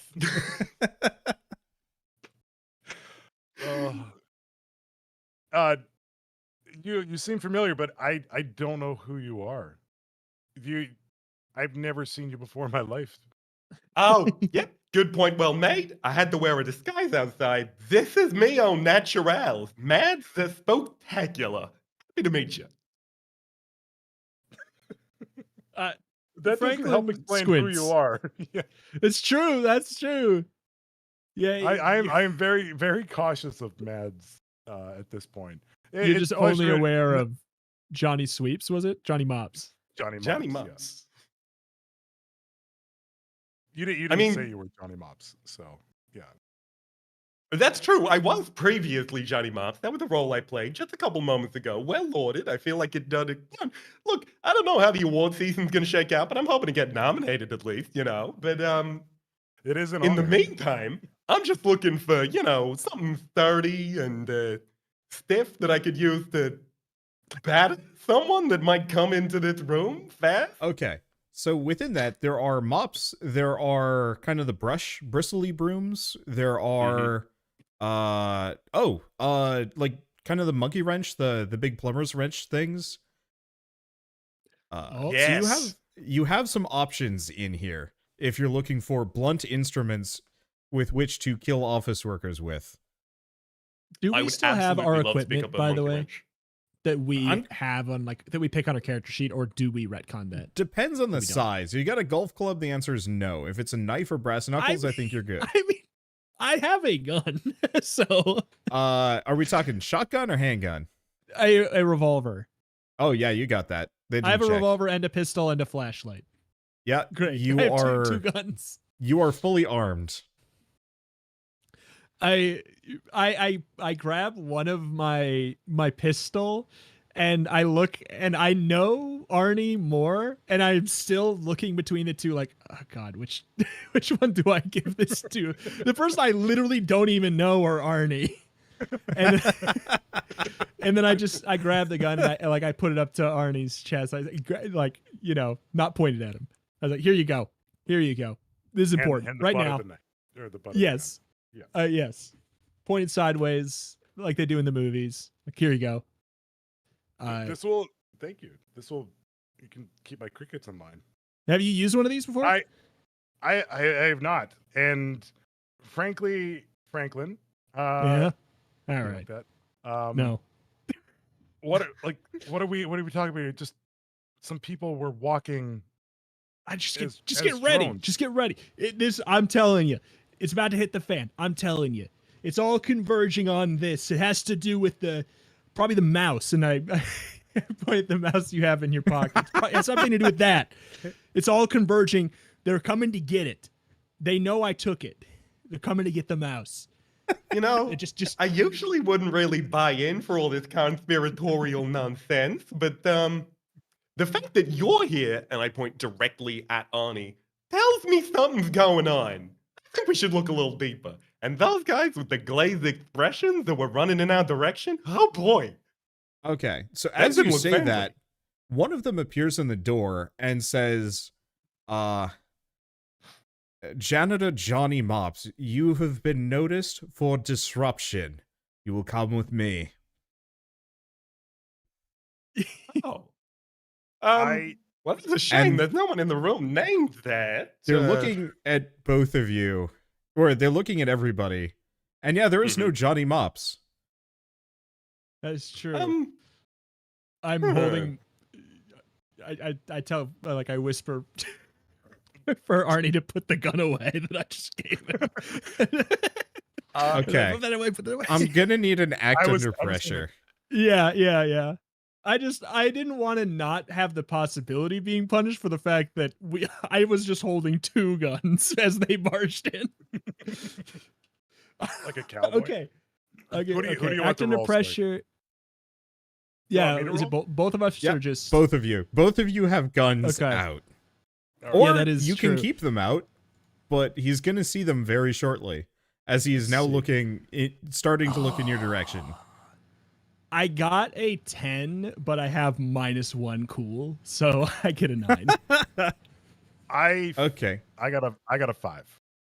Okay. So I got 2 experience anyway. Okay. you so Mark to experience, Jonas. Yeah. so I'm gonna give you an option. Yeah. You can drop the gun entirely, in plain sight, or you can shoot the guy, or just shoot God. in general. Only those two choices. On a miss, Uh, things go to hell. Yeah. I'm trying to I'm think. reading the rules. Can I, by drop, can I just like try to throw the gun like backwards on the ground? Like, Yeah. it was me trying to hide it. Like, Yeah. oh, and, you Yeah, know, like Jonas's mom caught you drop with your is a hand in the little cookie bit jar, worse. and I'm like, yeah, so I drop it behind me on the ground a little bit. Well, no. You didn't roll the 5. So you just put it Yeah. away, but he sees you putting it away. Okay. Yeah, Jonah's got a 5. Or he Yeah, sees you mine's putting hard. something away. Jonas, on the other hand, rolls bad. So he's either dropping the gun in a very big way or he's shooting something.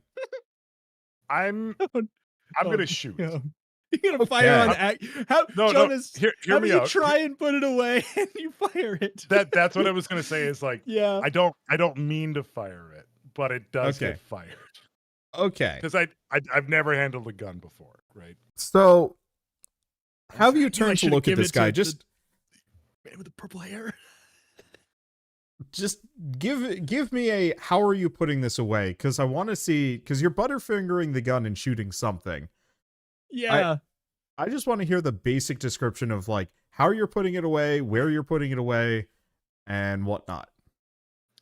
I'm putting it in the old plumber's crack. Oh, try- no. Trying we in the industry, we call it the plumber's pocket. Oh no! Oh no!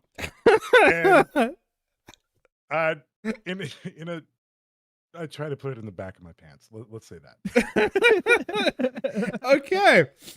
So now that I know you're doing that, I'm gonna say Yeah. you luck out. That's great. Your pants don't. And I don't know. Would you take shoot your damage belt. for this? Maybe he shoots his belt off. Yeah, I think you shoot your belt off.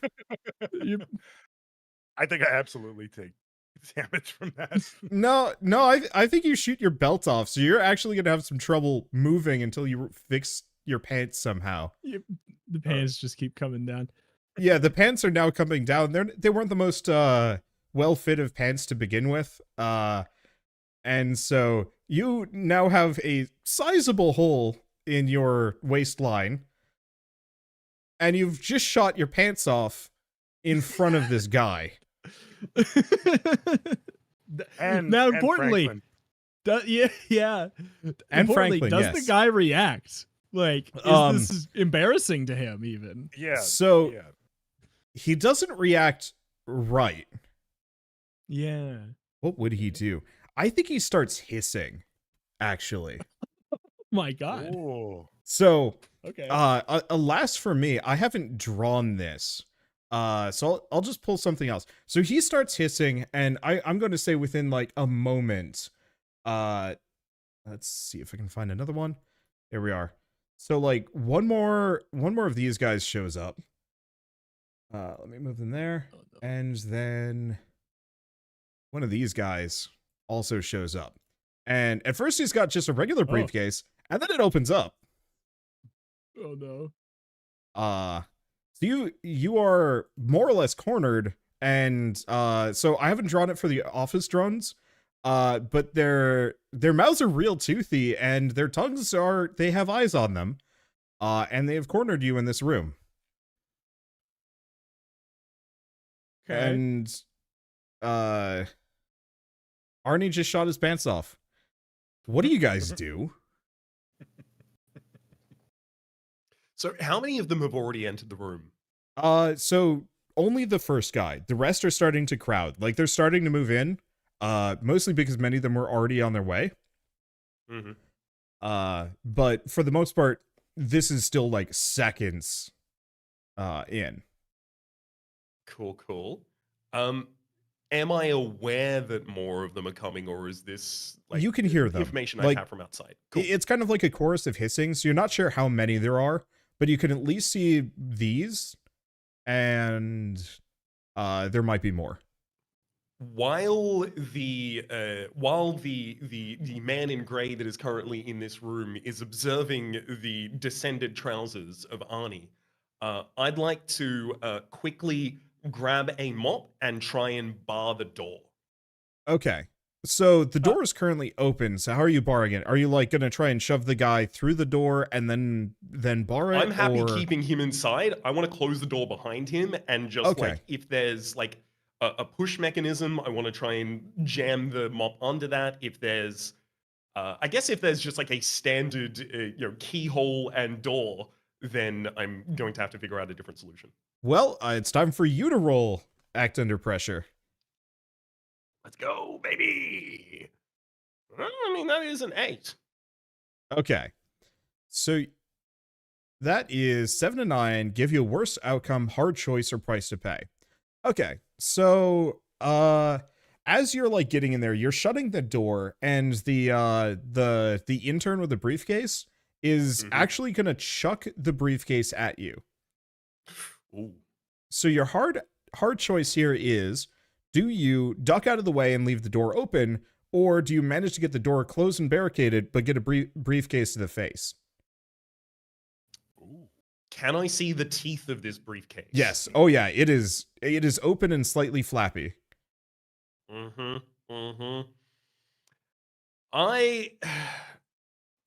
going to take it Okay. and bar the door.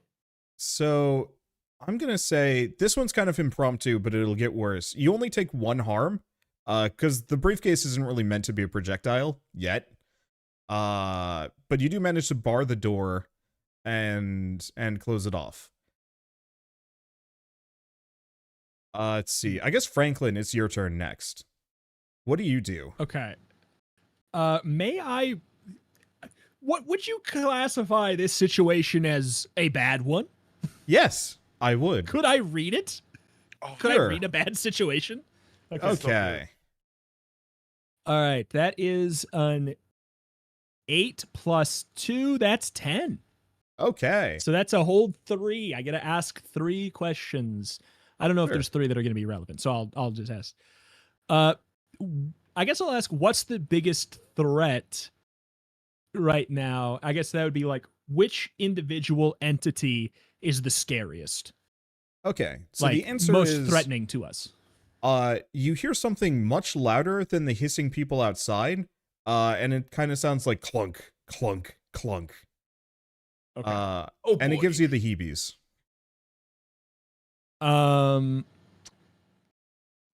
Here's a Hail Mary.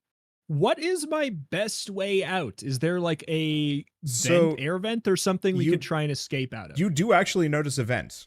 There is Okay. a kind of a service hatch duct looking thing.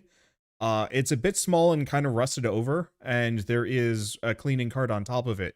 But it looks like it might actually have some depth to it, and it's just big enough that you could probably squeeze through, as could anybody and everybody else in the room.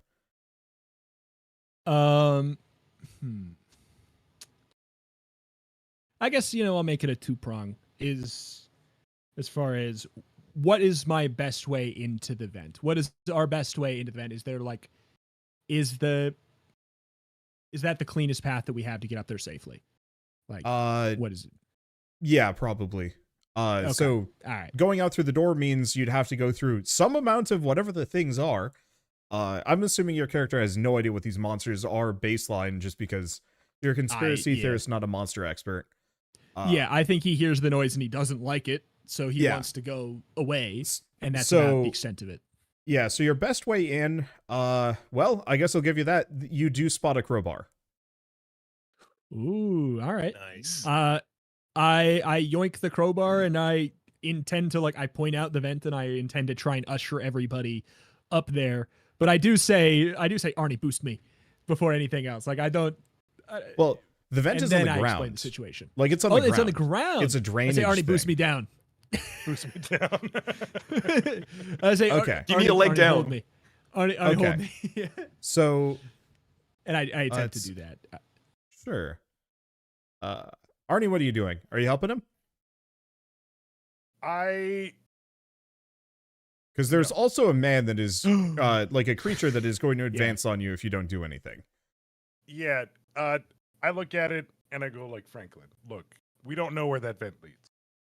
We have to figure something out. We know where the door leads. I try to pick up my pants, and I guess I only have one hand to hold Yeah, them. so you have one hand for I'm not pants taking and advice one from hand. a man with his pants on the ground. You have one hand for pants and one hand for gun, unless you put the gun somewhere. That's so good. Yeah, a gun feels out of character. Like, but I don't Yeah. know. But what I want to do is I really want to try weird science. Okay. try to when you create or adapt a device to analyze or deal with strangers, I want to analyze the strangeness. Here, where is weird science? Do you know what page that is? Uh, Oh, If you go alternate to weird the- basic moves, found it. yeah. Yeah. So I roll a weird, which I have a 0 in. 10 or more, 2 requirements, blah, blah, blah. So I know the reason I bring this up is that we're in like this custodial closet. There's tools and such around. I'm thinking like between the suitcase itself and the tools that are available, I can figure something out to analyze what strange. Yeah, so I will say weird science is not something you can do quickly. It takes a little bit of time to get going. I think. Oh no, you roll first, and then we pick some requirements. It looks like. Okay, so I'll roll. I got a 5. Cool. Okay. On a miss, something goes horribly wrong. Yeah, so mark 2 more But EXP. you are still able to create it with 3 requirements. Okay. So, but those requirements could be it takes too long. But Yeah. I don't pick the requirements. Wander Correct. pick. I do. Yeah, on a miss, Wander picks. On Okay, a 10, you pick 2. So you have a device in mind, but you're going to need you are going to need one of the computer monitors from outside. You are going to need Mouse? some time to actually build it, and you'll definitely need help finishing it. Thank God it's not the mouse. That's the crux to the whole thing. Yeah. All right. I like the monitors. That's a good one. So I turned to Mads and Franklin and I said, guys, like we got to figure out what's going on. We can't just run aimlessly around this building and hope for the best. We gotta do some analysis. In my time as an intern doing data analysis on the spreadsheets, I learned a few things. Franklin's need been to- opening the vent. We need to find out what's going on. Yeah, so Does Franklin somebody want to join me trying to get a monitor? Right? So as you're saying this, Franklin pops shoves the card off and pops the vent. Mhm. Uh, I'm like look like I'm listening. Like I am looking you in the eyes while I am like opening up the vent and all that. Like I'm nodding. Like yeah. and Mads, on the other hand, you've got a briefcase that is chewing on your face. What do you do? Yeah. I'm going to quickly swing my arms around and try and grab the bottle of cleaning fluid that looks like it has the most warnings on it. Uncap it, which I imagine is going to take a little bit of effort because it's child safe and all that kind of stuff, and jam it into the briefcase and just squeeze the bottle. Okay. What? Would Give that be me a kick some case. Kick some Yeah. case? yeah. Give me a kick some case roll. Let's see Hell how yeah. well your cleaning solution to the gullet works. Oh boy, do See I have how a negative clean one this tough? solution I do is? have a negative one tough. 6. Oh, Oh, okay. Alright. Let me take a look at the moves. So that I mean, is mark spoiler, EXP. not good. Yep. Okay, so kick some case. So on a miss, you get your ass kicked instead. You suffer harm or get captured, but don't inflict any harm back. So this thing is just latching onto your face and is going to be, so it's got like a long kind of snaky tongue. So it's putting that around your neck, and the rest of it is just chewing. So you take 2 harm as it gets bitey.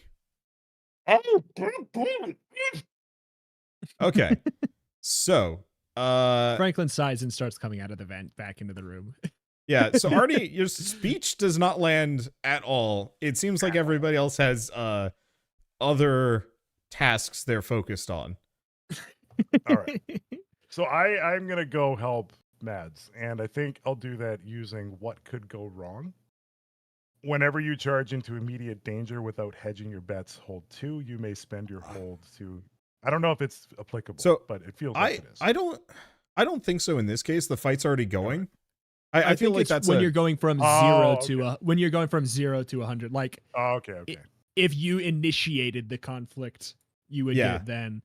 Yeah, so if for example, when the one guy had opened the door and you just charge at it, that might have been a what could go Yeah. wrong.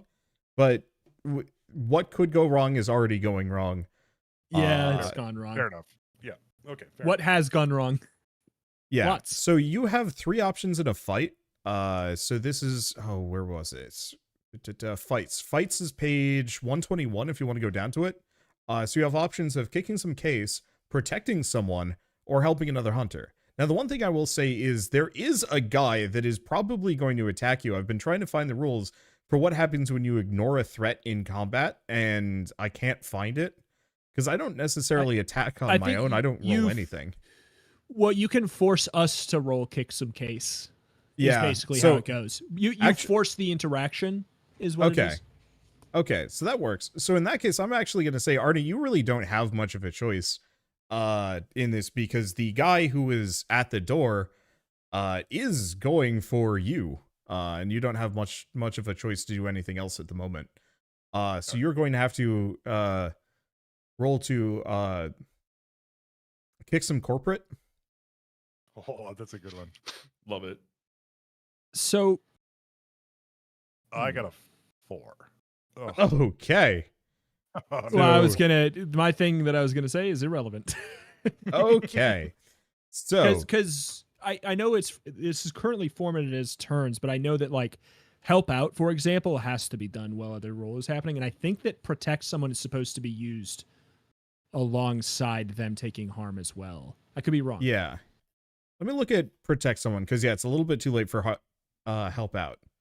Yeah, help out wouldn't have a 5. I can't fix that. I can't. You're fix a also 5. halfway in a I wouldn't have done it anyways, but it was more just Okay. like this is a Okay. format moving forward question. Yeah, so I will say help out, I think I would let you can say you're helping out before you see what the role is. Or Yeah. you have to say you're helping out before you see what the role is, because Yeah. otherwise, or maybe it's one of those that under pressure you can only help out preemptively, but if it's like a more sustained thing, like investigating, then you can help out whenever. At least that's the rule I'm going to roll with. Protect someone can be used retroactively, because it's when somebody's about to take damage. Yeah. Before you figure out my demise here, can I use luck and change it to 12? Yes, you can. Oh yeah. Okay. And Okay. I just mark one, right? Like, so I Quite- just mark it on the thing, just to For just to balance, maybe we double luck usage double. too. Yeah, I think that's Yeah. Because it's otherwise that's way too many 12s for the rest of the session. You guys have 7, right? Yep. So we should probably. I'm just have going to say 3. you have 4. I think just have 3? yeah. Ooh, 3 or 4? 4? Generous. I would you know if the players are saying 3 is fine, let's go with 3. I'm Okay, good with 3. I was going to Because say here's the 4 thing, I just like to the get failures us. in this game. It's you true. know? Okay. 3 it is. Yeah. Also, And Wander, just so you know, I Jonas- do it like when I find something weird. When I use luck, I find something weird or even Oh. useful. Okay. Well, in that case, that actually does help you a little bit. So for now, though, you don't. Oh no, you do actually have a choice, because you just reversed your luck. 12. You are kicking some corporate. How are you kicking some corporate? You have a gun in one hand, your pants in the other, and this man is coming for a chompy. I fire my pants at them. See, And for mind you, what's like, worth the gun is 2 harm, by the way. Since it came from my sheet, it's Yes. 2 harm, messy, or what is it? 2 harm, close, loud, and reload. It needs to reload. Oh no, and I shot it, didn't I? So I need true. to reload it. It's So true. I need to reload, and I need 2 hands to fire the gun. So we're dropping trow, and Okay. So you 2 hand you in the gun. give. Well, I mean, you still got. Are you a tidy whitey guy? Are you a boxer guy? Are you a briefs guy? Just Arnie because. is 100% a tidy whitey. Okay. Of course he is. Yes. You are straight up the key art from season 1 of Breaking Bad. You're That's just what I was Walter gonna White in it. say. So I like it's a shot of them from like looking up at you with your legs spread wide, holding the gun, yeah, pointing down. It's so good. You wave the white flag in front of poor Franklin. Ugh. But in one smooth move, you you don't really have to reload. You probably just because it's a revolver, or is it a just regular pistol? It is the one I gave him is a holdout pistol. Oh, okay. That's So what it that says. does probably need to get reloaded. Okay. Yeah. So Yeah. somewhere in this process, you signal for Franklin to toss you a singular bullet. It flies through the air. As your pants are falling, you grab the bullet, shove it into the holdout pistol, flick it up, and then shoot the guy. And it's almost kind of magical looking to poor Franklin, who is distracted by ass. Yeah. Uh, I see like one of Franklin's eyebrows goes up. That's all you notice. Like- okay. So One thing as part of rolling a 10 on Kick Some Corporate is you get to do one of 4 things. You can gain the advantage, so you gain 1 forward, or give 1 forward to another hunter. That gives you a +1 on your next roll. You can do extra damage. You can suffer less damage yourself, or you can force them where you want them. So you can knock them back, move them around, do whatever. And this does 2 harm already, right? Yes. It does 2 harm. All right. So, yeah, I don't know the context of that would. So I think I'm going to try to force that person back outside the door. Okay. Door's barricaded. How would that work? Yeah, the so- barricade. Yeah. Then I would do +1 harm to. Okay. So he does still manage to get like a scratch off on you, for 1 harm.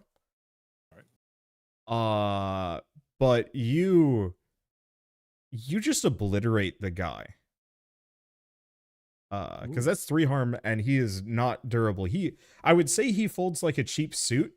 But you put dynamite in the cheap suit and watched it go off. And you are all kind of showered by purple goo. Oh my. Ooh. Huh. So you killed the intern. No, wait, the man. No, the intern's outside. This was the one drone that was accusing Gunny Mops of disruption. Gotcha. So Okay. this is And we like still have the from briefcase. movie scanners, right? Yes. Just for context. So you guys are now almost alone in the room, except for Mads has a new violent hat. All right, okay, so Franklin, I we guess need it's your turn in all of this now. Yeah. Oh boy. As far as God, trying to think if it feels dangerous to risk shooting a gun at the briefcase on the head. You do have a crowbar in your hand. I know, but I guess. Oh, do I know what kind of harm that would do? Probably 1, I'd assume, like on par with a knife. Let me take a a look crowbar at. is a 2 harm hand useful. Oh, dang. Messy. Oh, it's better than a knife, huh? Okay. All right, yeah. I'll try and like go in and I'll actually try and literally like pry it off, like with a pry smack combo. Okay. I hope you roll so low. I don't know. why. Rude. You gonna help me? I'm You gonna help me? I would imagine this could be a Mads help roll. I would hope. Yeah. I would love to help you out if it's possible. Okay. So give me 2 help out and 1. Is Franklin helping? I wonder. Oh yeah. Oh, I will say I get. Let's see. I already have a 12. I got an 11 plus 1.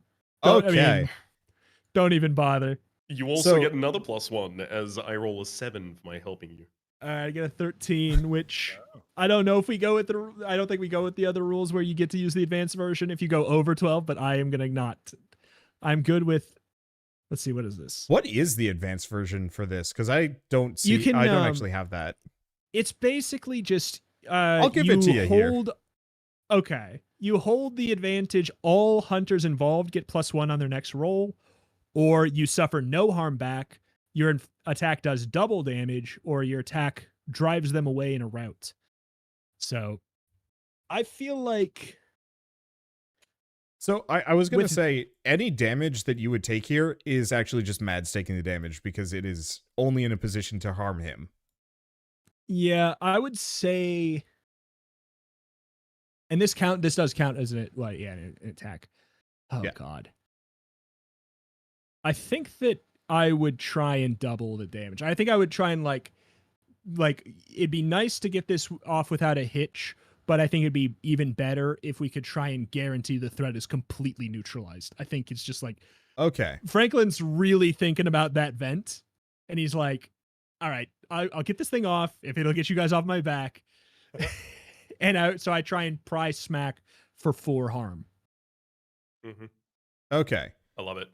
Yeah. So you break this thing in half. It's not very durable. In fact, most of these things seem to actually be pretty flimsy. But it does manage to get one last chew on Mads's face before you've completely destroyed it for 1 more damage. Wait, had you already taken? Oh no, I didn't know. Yeah, if so you already took one. Mads is looking kind of rough. I am now I thought- unstable. I will say there Wait. is a first aid kit in the Oh, room. shoot. Well, that's good. I will say I did not hear the part where you took 2. I knew that Arnie took 1. That is. Yeah, I'm sitting on 2 harm right now total. You yeah. can switch it if you want him to take no damage. Okay. no, I think that's. I'm okay it's with probably, this. Like, I would have there's okay. a first aid kit anyways, but Yeah. okay. I don't think we retcon stuff. I think that's how Franklin would do it. Franklin doesn't know Mads like at Okay. all yet. Still, at this point, I don't know if they've talked. so I think that killing the case would probably be more important than protecting the person he doesn't know yet.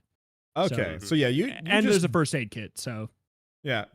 So you just break the thing in half. You've made a mess of this room, and you have a moment to spare. I'm assuming it's first aid kit time. That takes like a minute maybe.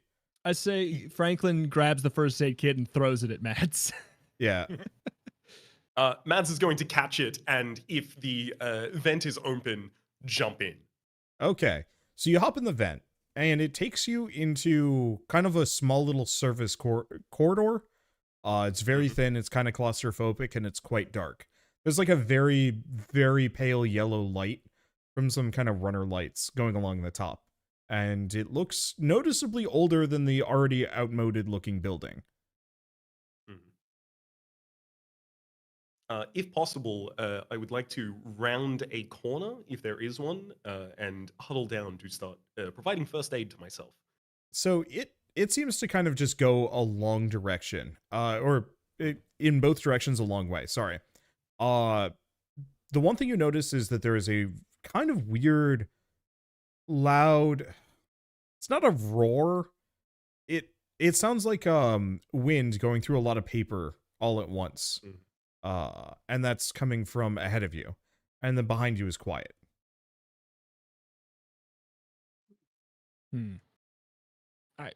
Needless to say, I've hopped down the vents. The vent's been important, so I'm Okay. slowly coming up. So Arnie, the thing you find something useful. Oh yeah, that's right. For the luck. Forgot about that. You find a blowtorch. Oh my god. All right. I pick up said blowtorch and follow suit with the rest of the group in the vent. I look back and say, "Where'd you get that?" It was weirdly enough, it was behind the guy I shot. It was right near the door. Oh my god! And you had time to get the blowtorch, but not your pants? Yeah, Priority. what is this? What is the status of Arnie's pants? Are you just going full leg now? No, I still got like they're ankle biters at the moment. Okay, so you're just shuffling along. Yeah. Okay. I would say that probably halfway down this vent, we kick them off. But I'm waiting to see if I can use it as a distraction for something. Okay. So May I, before I forget, may I use my final connect the dots to ask the same question I have asked before? Okay. E.g., can I ask where will the next critical event occur? Is that a legal maneuver? down below. Okay, great. I'm marking that off. That's good. It's good enough for me. Okay, so right. you guys have just hopped in the service entrance. I guess what are you doing and where are you going? Or service hallway? So I'd like to get a little bit away from the vent entrance, fearing the possibility that the barricade comes down and they jump in. But as soon as I'm like a couple of meters away, I'm going to tend to my wounds because there is purple goop and there are open wounds and I don't want the two to interact. Okay. You also have purple goop in your hair too. That's true. That's normal purple goop. This is weird purple goop. It's the same purple goop. May I roll trust your gut to figure, because you're saying this is two different directions, two like disparately different directions, yeah? May I roll trust your gut to figure out which direction to go? Okay. I got a 5, but I am going to burn my luck. Okay. So, I would actually say both are valid, but the whooshing noise is more valid. Okay. All right. I say, without even mentioning anything out loud, actually, I think Franklin starts trudging towards the whooshing noise, and just like maybe like the faintest little hand gesture of like, "Come on, follow me," but he just like you'd really have to be looking to see it. Boy, Franklin does not seem like someone I'd actually personally like in real life. Well, But Arnie loves it. if you say so. Okay. I would So, say that for me, I would, looking at Mads stabbing himself with syringes, trying to make himself feel better. I mean, it's probably freaking out just about- like a gazillion band-aids on the many bite marks. Bite holes? Fair- I'm thinking they're all like kids' bandages as well. So Yeah. they've got like Oh, that's so good. little like character. There's topical. one of them is a Minions bandage, and I'm like, I mean, that one turns to this dust in one your goes hands. on the back of the neck. Yeah, that was an artifact. That was a special. That Yeah. it was just Uh, a case these of their guys. collection. Franklin weeps for a moment because he knows how much that was worth. Oh no. Yeah, So do that I? was probably integral to the plot. That was do important. I heal one immediately as a result Yeah. of using the first aid? Yes. Yeah. But I think I'm just going to play video game logic here. You find a med kit, and as long as you're not in combat, you can heal 1. Unless it's a big med kit, and then it's 2. Sick. And then if you find a green herb and combine them together, then it's a full heal. I look around for green herbs. If you become unstable, are you permanently unstable, or do you get back to normal? So So- unstable wounds require a first aid to become stable, but while you're unstable, things can get worse. So I wanted Yeah. to clear that as quickly as possible. Unstable being like an injury has happened to you that like could do massive, like could even do irreparable damage if it gets too bad. Like Right, so you could lose a like- hand. Fair enough. So by fixing it, no longer unstable. That can't. Yeah. Now it's Okay. just out. Now it's just ouch. So I was thinking for whatever reason I was like mentally and physically unstable. So both. But, Mm-mm. yeah, It's not Darkest Dungeon rules. Yeah, but my name is Mad, so Yeah. cool. Okay. I would say that Arnie begrudgingly probably follows Franklin, even though he's Begrudging? mine. No, I'm joking. I'm joking. But the view. And Mads is also going to follow Arnie, believing that wherever Arnie is must be the place to be. I will say that Franklin does feel Arnie's affection for him going away a little bit, and even though he was playing this kind of like, oh, don't you even like this is super annoying. Now that it's gone, it is definitely starting. He's like, okay, well, how do I get that attention back without making it too obvious? And he, I think he like pushes his sunglasses on more, and he kind of like straightens up his leather jacket. And like pulls up his pants a bit. And he keeps walking. Okay, Probably. is it just me, We're or in a did bed. Franklin get cooler? So you guys follow the service hallway down towards the whooshing noise, and like it gets louder and louder and louder, and it sounds like somebody's put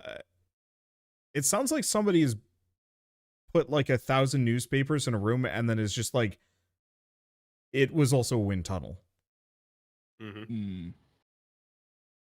Do we see anything different about the hallway? Something that might mark an entrance to this room? So there is very obvious there are 2 or 3 grates kind of at set distances in the I guess in the ceiling that you can see up ahead. Cool. I would like to approach the first of the grates and look directly up. Okay. So you look up into the room, and it is brightly lit, but it's kind of this like green light. The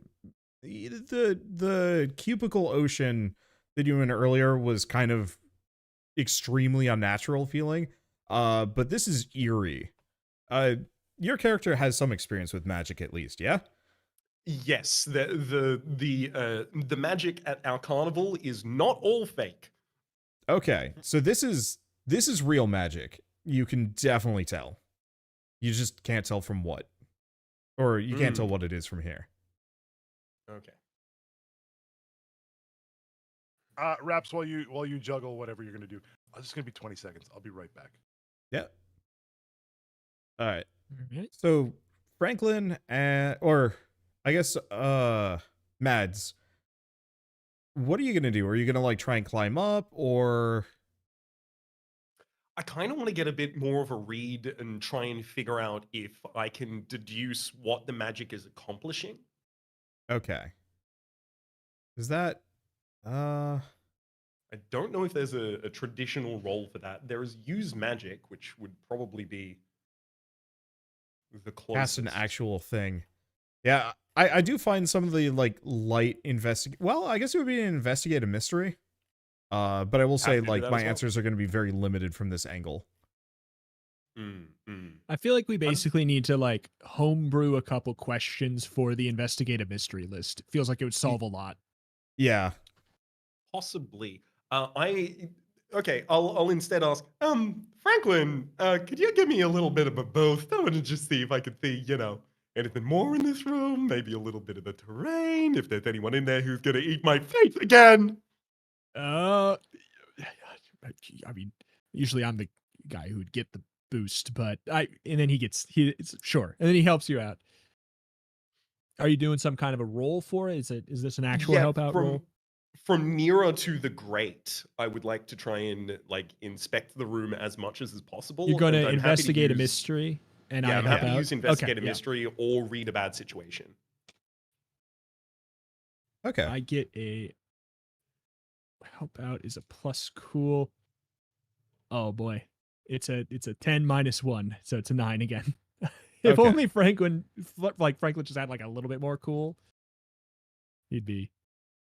But I think that just makes sense. He just thinks he's cool. He's not. I get an 8, so I get your assistance by 1, and that takes me up to a 9. Hold on. Yeah. So I will describe, since I'm you going are to closer. ask, what is it going to do? Well, in my let me attempt to describe the try and, room that you see deduce first. the machinations of this magic above us. Well, I'm going to say I'll explain what you're seeing first, because you actually can see into the room now.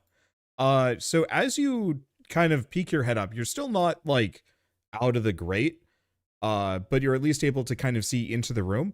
What you see is kind of this like, honestly, it looks like a big golden box, and money is just falling out of it.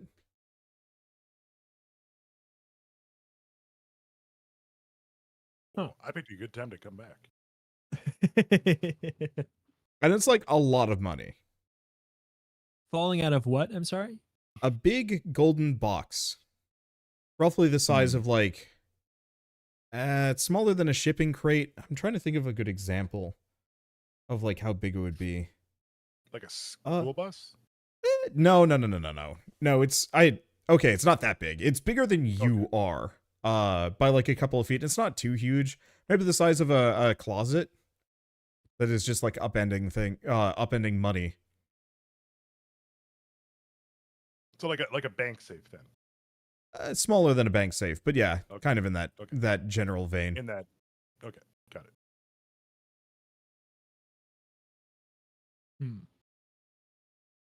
All right. Well, I mean, you're using me to get a boost.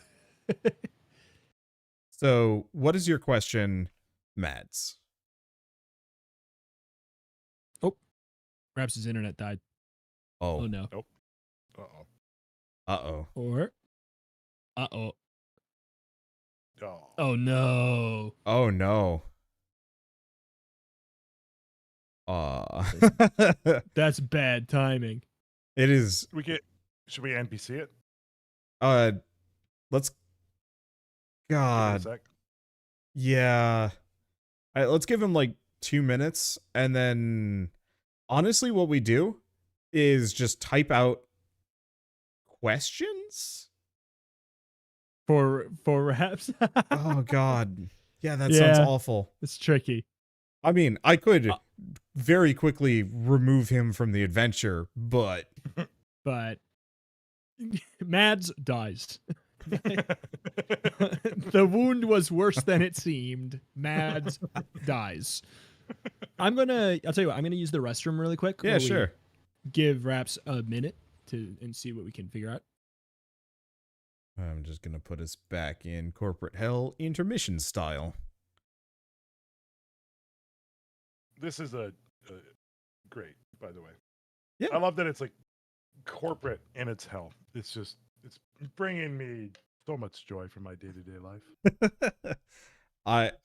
I spent the better part of the last 2 weeks just trying to like figure out what to do, and I kept thinking of Control, and like I don't want to ape off of anything directly, but I couldn't stop thinking about how much I like the weird eerie office building vibe. So I was like, I don't know, let's go with this. I guess behind the scenes a little bit, I've always wanted to do a campaign where everything is a mimic. So like, if you guys had investigated the fax machine, which I didn't bring up at all, but there's going to be some like other stuff in that room. One of them might have gotten bitey. Very cool. Yeah. I agree. I love the atmosphere of Control. Just, yeah. Let's see. Any luck? Oh no. Yeah, still no Rhapsody.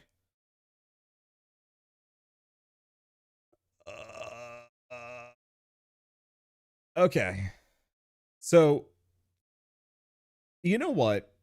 I think I will, I think I'll just take controls for a bit and we'll remove him from the situation. Briefly. So, rather than being able to do whatever he was planning on doing, one of those bots, Oh. Ooh. kind of sticks a claw and grabs Mads. Like, it just punches through the grate, grabs Mads, and just flings Mads. And you're not sure where Mads is. And it doesn't really matter for a moment. I was gonna do this anyway, so like, I was just waiting for There you Mads to go. be here to react, because you exposed Mads to danger by bumping a pipe. And it was loud. Oh no. Oh no. So Mads will be able Mads- to do the thing that they were planning on doing, but surprise robot. Oh no, Mads didn't even tell us what he saw. I guess we just have to go home. No. Okay. So I mean, I would imagine that Mads did express what he saw.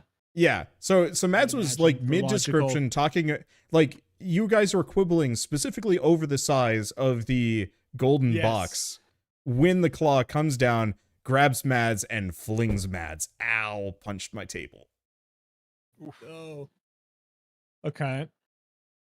And does this robot grab from like through the vent, or are they in Yeah. the hall with us? So it Okay. breaks the vent to grab Mads. And, like, Pulls it up, like yeah. pulls Mads Yeah, up so- horror movie style. Oh no. Okay. So you're technically holding on to Mads. You can hold on to Mads if you want to enter the room very quickly. Let's see. Well, this is probably not a time where I could even like. Oh, we got a reps. Hey. Potentially? Oh, hey. Hey, congrats! We got a You just reps. got Okay. yoinked So- into the room. We'll roll back a little bit just to explain. So you are explaining this golden box. What was the last thing you heard, by the way? That I looked into the room. Okay. So you look into the room and there is a large golden box, not particularly huge, smaller than a safe, bigger than you, somewhere kind of in that midpoint. I guess maybe a little the size of a fridge. It is a golden fridge-looking thing that is dumping what seems to be an infinite amount of money downwards. And as you're describing this, you have a bit of quibble with the other two about the size of this thing, at which point a giant metal claw punches through the grate above you, grabs you by the head, and flings you into the room. Ooh. Yeah. Guest of honor. You know, So- I think Franklin does hold on to Okay. Mads' ankles. So I think he comes with give me an act under pressure. who? Me for holding on, or Yeah. Just to see Yeah, how that makes well you more hold on and where you land and how this goes. my God. Okay. Act under. Why does it have to be cool? I have a 10 minus 1. It's a 9. Okay. So worst outcome, hard choice, price to pay. Okay. So I'll give you a hard choice. Maybe a hard choice. I'll give you a choice. This is kind of a soft act under pressure. So you lose contact with Mads pretty quickly. Like, you were holding on to him, but not like grip of death can fly through the air with him in tandem. Yeah. So you've slipped. You can A, fall back down, might hurt. 2, grab onto the robot. That's it. 3, I lose my pants. uh, Not yet. I wouldn't do it anyways. I think I would grab onto the robot. Okay. So you just koala onto the thing. Yeah. Yep. Yep. All right. Arnie, you've just seen your two compatriots get Schlucked through a grate. yeah, that's a good word. Yeah, you like that? Yeah. Schlucked. Yeah. I think at this point, it's time to buckle up and pull the pants up. I think you got to move for this even. Sorry, I got to move. I think Yeah. I think this is a time to use your move. I think this is legal maneuver, maybe, possibly, to use your head into danger, perhaps. Yeah, I was gonna say for like what could go wrong. type thing. Sure. Yeah, I don't know. I could see it. It's more just I wanted to bring it up as a possibility, just to see Well, if I thought it was fair. A giant robot just took 2 of my compadres. So And yeah, I don't know. okay. So whenever you charge into immediate danger without hedging your bets, hold 2. You may spend them to your hold to inflict 1 harm, reduce someone harm suffered by 1, or take 2 forward and an act under pressure roll. 2 I forward think I being want- just like +2 on the next. +2 on the Yeah. next or +1 on 2. Yeah. So it makes like my act under pressure better. Yeah. I'm not going to inflict harm, and there hasn't been. How forceful was the robot?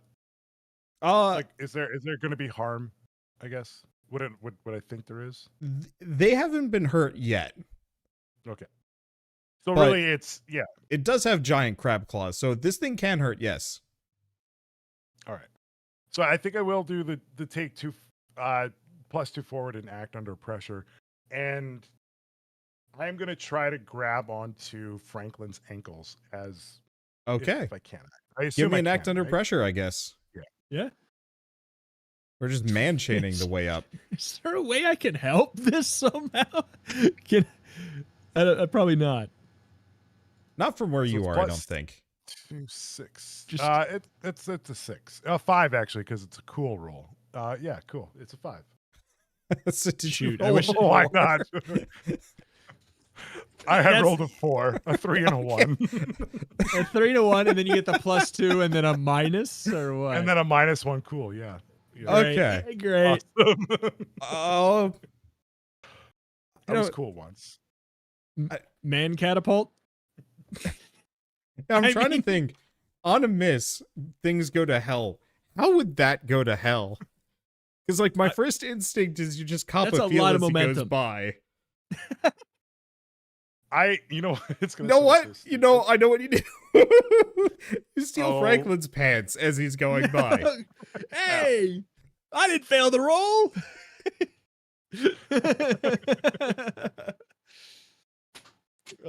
That's a benefit for Arnie. That would have been Arnie's 12. That's not fair. Okay. So, unfortunately, that also takes Franklin's revolver. No. All right. Interesting. Wow. So now I'm sitting here with I could pick up said revolver and have a revolver, a pistol, and a blowtorch, and two Yeah. Wow, pairs this of fail. pants, This fail went really well for you, and two pairs of pants. and so bad for me.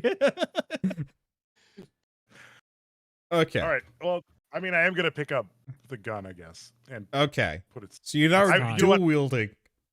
Yeah, I'm dual wielding. Double wielding. 2 guns, 0 pants. No, I got 2 pairs now.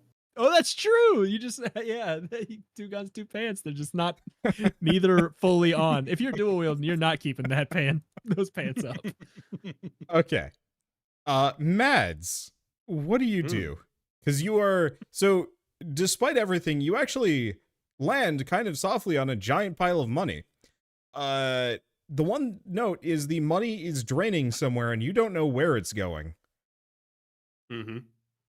As in, it seems liquid? No, as in it's going down a pipe. Going Because down a okay, hole. so to explain this room, because you got a good glance as you were flying through the air, it is effectively a fairly large room where multiple of these golden boxes are just dumping money into effectively giant concrete pipe looking things. And you definitely can taste there's a lot of magic in this room. So something is going on here beyond just whatever. But Is the only attendant that I can see the giant robot whose claw pulled us up? yeah, so this room is weirdly devoid of almost everything except for the robot. It seems like the robot may or may not be kind of the watchdog for this room. And it heard you guys clunking around. Mm-hmm. There wouldn't happen to be like coffee dispensers or anything in this room, or is it much more austere? It's much more industrial. This almost looks like what... This company is clearly not on the up and up, and this is like the first time you've really seen what the company really looks like, and it is you definitely can see that there is like magical sigils and other stuff going on, and there's none of that like corporate chic decoration, the cubicles, the people in suits, the coffee machine, all of that is gone. This is some kind of weird magical industry going on the side. But you haven't exactly had a whole lot of time to investigate yet, though you do have one hole to ask me at any point.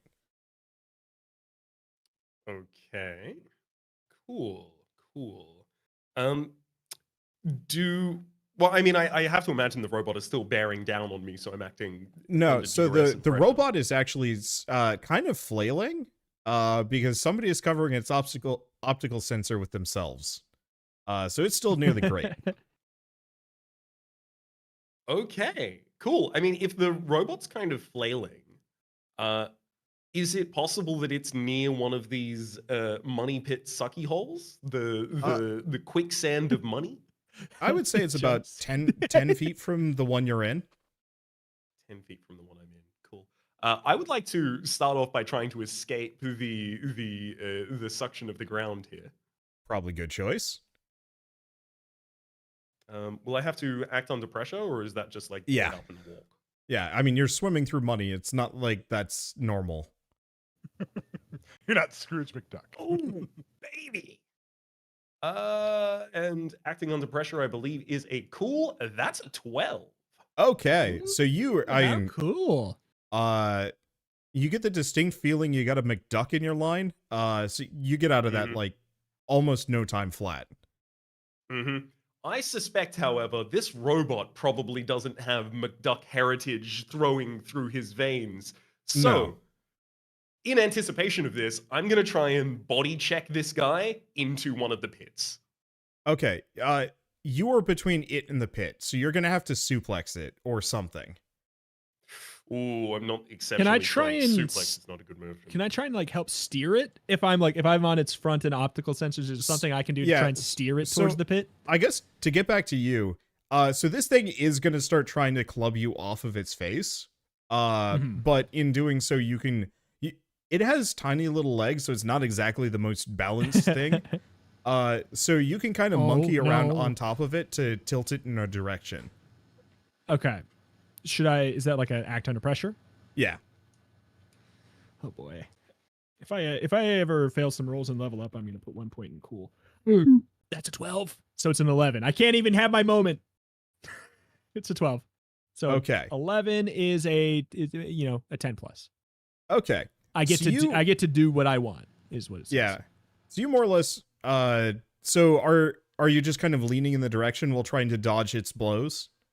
I'm Or what are you doing my doing? best to get it to the pit while taking as little hits as I can, but the main goal is getting it into the pit.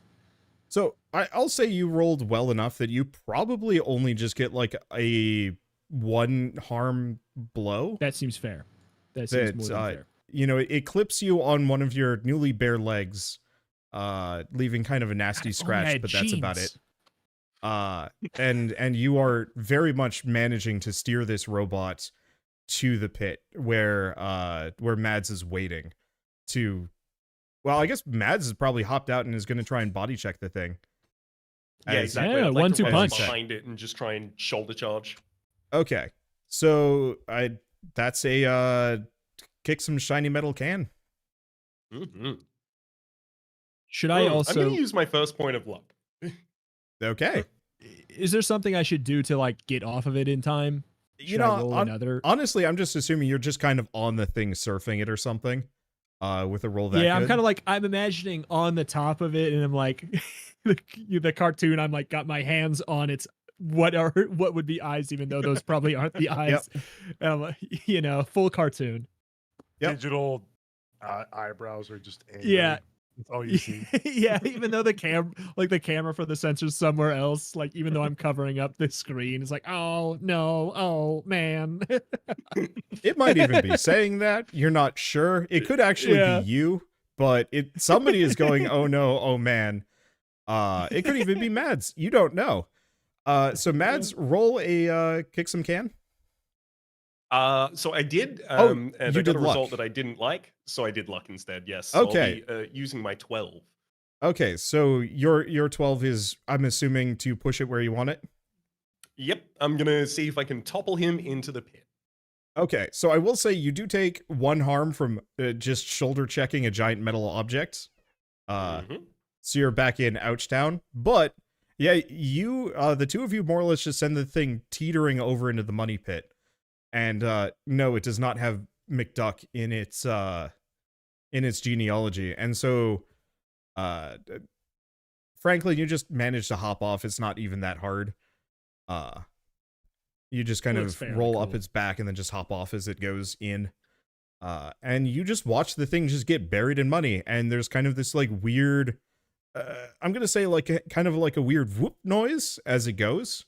And the money pit kind of, I don't want to say like flumps, but a bunch of money gets kind of sent out as whatever the thing happens in there.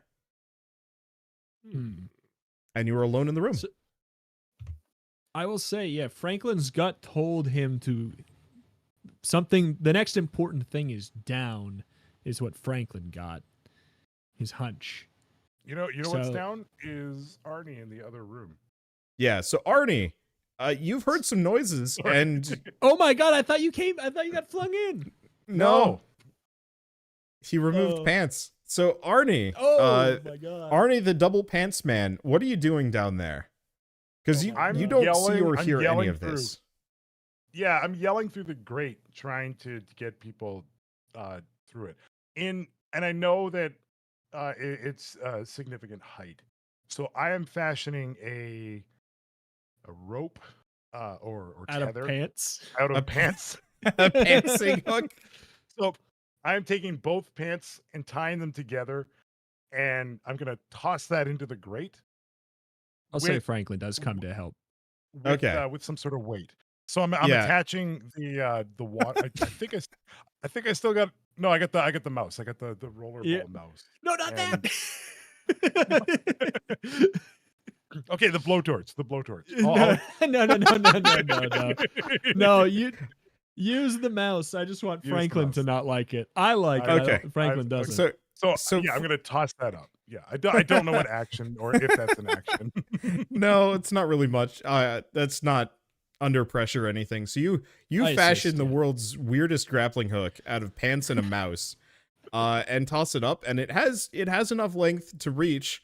And so Franklin and Mads, you just see a computer mouse come sailing out of the grate and just kind of land on the side of it with a clack. I grab the mouse and use it, and it gives me enough leverage to then like pull up to actually grab the pants part and Yeah. start pulling. Okay. And as I pull you up, I say, "I told you the mouse would be useful. I told you it was connected to all this." Okay.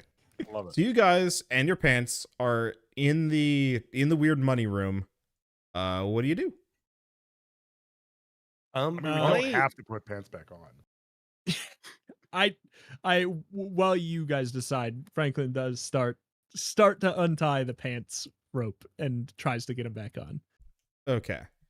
Mads? With my small knowledge of mystery of magic, rather, I would like to inspect the sigils and runes on the walls and try and see if I can determine what is happening.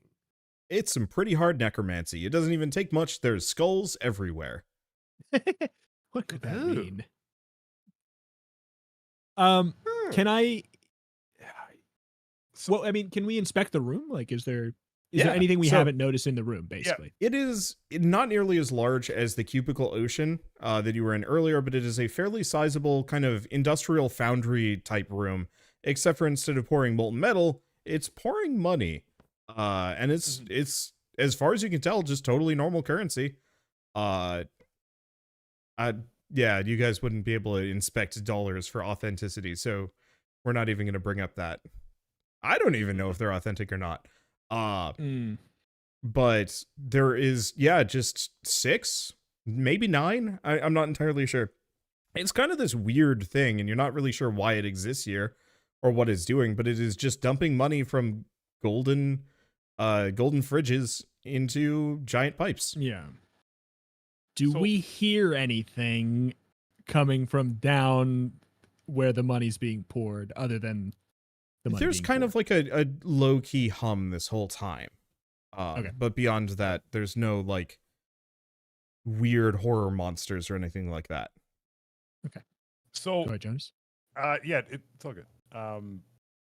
I did level up, by the way, Right. on my terrible roll. That was another one. You grab a little something. I grab a little something. I take another mundane move. I have been rolling awful, by the way. Anyway, Hey, but it's it working. out. helps. I'm taking another mundane move, and I'm taking oops. And it's if you Oh, want I to stumble love it. across something important, tell the keeper. You will find something important and useful, although not necessarily related to your immediate problem. I would like to use oops Okay. and stumble across something important. So you oops and yeah. A different computer. You mouse. find kind of a cast off clipboard, and on it is a spreadsheet, and it is all it says at the top is just it's not quota, is it? No, it is quota. Quota is when you have to like hit a certain limit. A quota. There we go. Not quota. Quota. It just says That's the across fancy the way. top soul quota, and then it's just a bunch of shoot. numbers going down, and then money next to it, and the numbers keep getting bigger. Oh. Hmm. So I obviously will show Franklin and Mads, be like, guys, look at this clipboard. There is something sinister going on. So What do you think this is? Like there's clearly doing something with this big machine and the work that we were doing. Is it corporate Death Note? Excel Death Note. yeah, if you write down a business name in 24 hours, it goes bankrupt. So it says it has the soul quota, and then it has the profits are going up, and like the soul quota is going up too. Is that? Yes. Yeah. Okay. And do we notice there's not like any machinery or like switches or anything in this room for this foundry thing? No, not really. It As far as you can tell? Okay. Mads would be able to tell you the whole thing is set up with magic, and even you can tell there's like sigils and runic stuff and glowy lines and this seems a little bit beyond your current capabilities as far as like diagnosing how it works. I'd say these symbols are familiar. Like I've seen them as I've examined symbols, but I have not traced them to being magic. I'd say that Franklin is not aware of magic. Yeah. So this is on Mads. Yeah. Franklin, I have great news. They schedule this magic. Okay. Like, in particular, you see how there's skulls everywhere? Yeah. It's pretty necromantic, isn't it? You know, like skulls, dead people, etc. Magic is much more simple than you might think. The sigils are all pretty, obvious on the face of it, you know? I can't really tell you what the spell in general is doing, but if I had to guess, based on that quota and the symbols, I think these holes turn people into money. Can we are the sigils like, are they marked on there, or are they like chiseled in? Like, yeah, they're chiseled in. They're not drawn. Okay. This is a little bit more permanent. But it is also gold in the floaty things, so you could probably like bat them out if you wanted to. I was actually thinking of using my blowtorch to Okay. Yeah. To try to just like interact or melt one of them. Okay. Use so the one thing I will blowtorch say on is Foundry. So the on maybe on the sigils actually. No, No. You know what? No, Foundry makes sense. Yeah. No, I don't. Okay. I wasn't so trying I guess to describe, there's one set that's kind of more reachable that seems to be centered around the giant concrete pipes, or pits or basins or whatever they are. And then there's also more sigils that are not easily within reach, that are up on those golden casket looking things.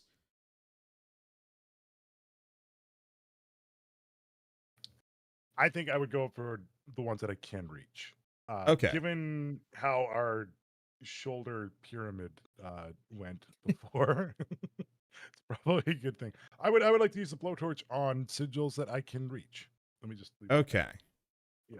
So I'll walk over and I light the blowtorch because I know how to do that because I'm a hobbyist plumber. Okay. Some of the toughest jobs are use a blowtorch. Melt solder on copper pipes. Yeah, true. Okay. So you're just gonna go to town on the sigils on the nearest pipe next to you? Yeah. I see the nearest sigil, like the skull, and I'm like, I something is compelling me to try to melt it or disrupt the spell. I guess, Mads, I should probably mention the necromancy is around the fridge box looking things, the golden boxes. The magic down below is not as familiar to you.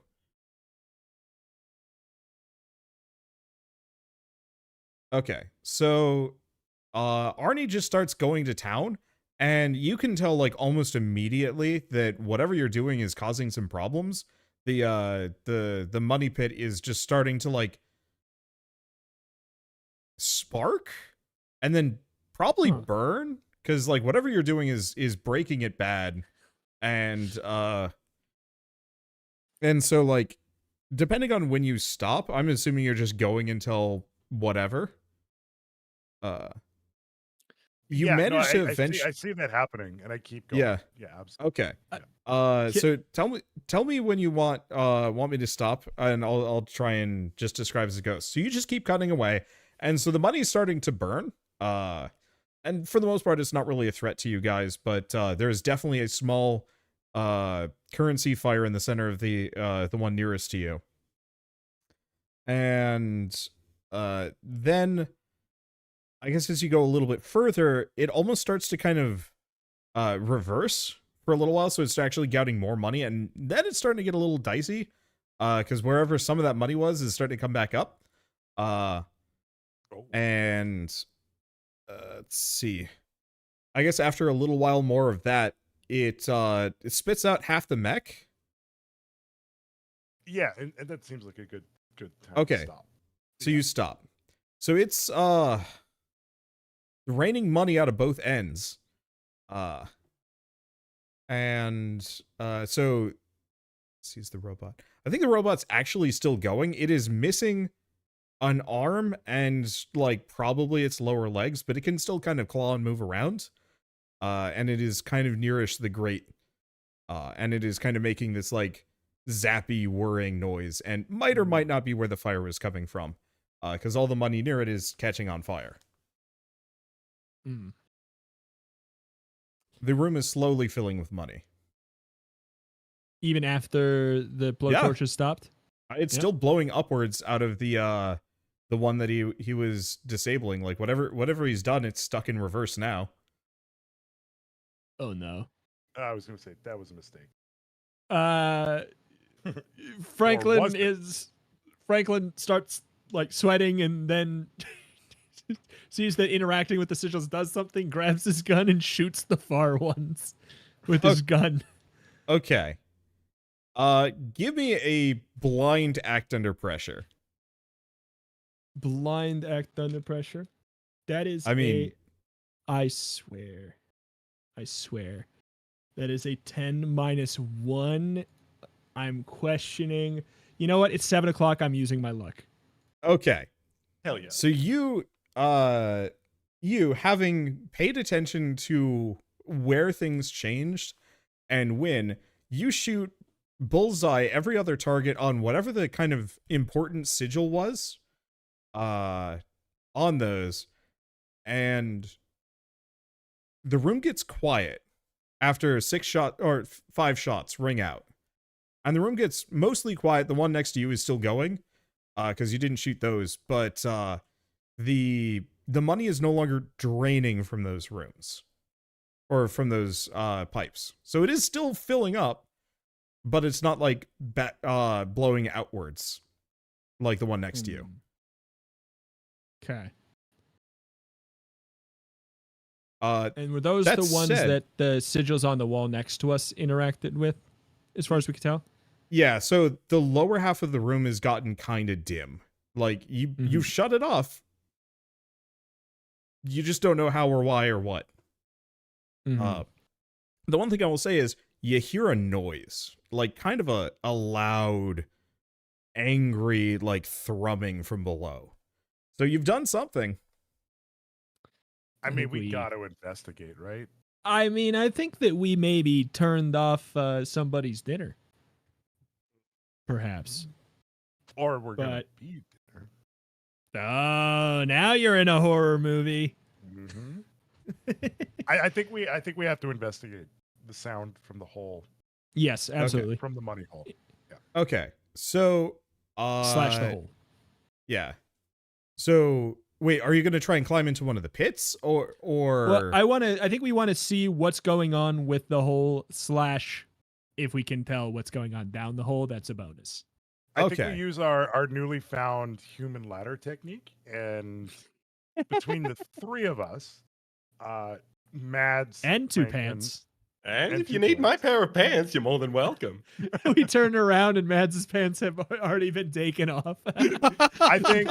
Oh yeah, no pants party. Heck yeah. I think if Mads is good with it, we try to, create like a human ladder, so we lower Mads into the hole. So Franklin into one of the Mads. money, the one that is currently like firing money upwards. No, like one of the ones that like he won't take. Okay. I was gonna say loonies to the face, but I got it. Okay, so you go into one of the inert ones. Now, fair point. Money is still being endlessly dumped onto this, so it's quickly becoming quite the pile. But Mads, having a McDuck in their family line, you guys get Mads over the lip of the pipe thing, which isn't even that tall, and they just kind of swim under. Mads, while you're down there, you still have that hold if you want to ask anything. But you Which question list was this from? What was that? Which question list was that from? Investigate a mystery? Yeah. Cool. So inside you find it is a giant like magical circle. Mm-hmm. And does this open up into a room that contains that magical circle, or is it just a giant magical circle at the bottom of this pit? At the bottom of the thing. And it seems to be currently out of commission.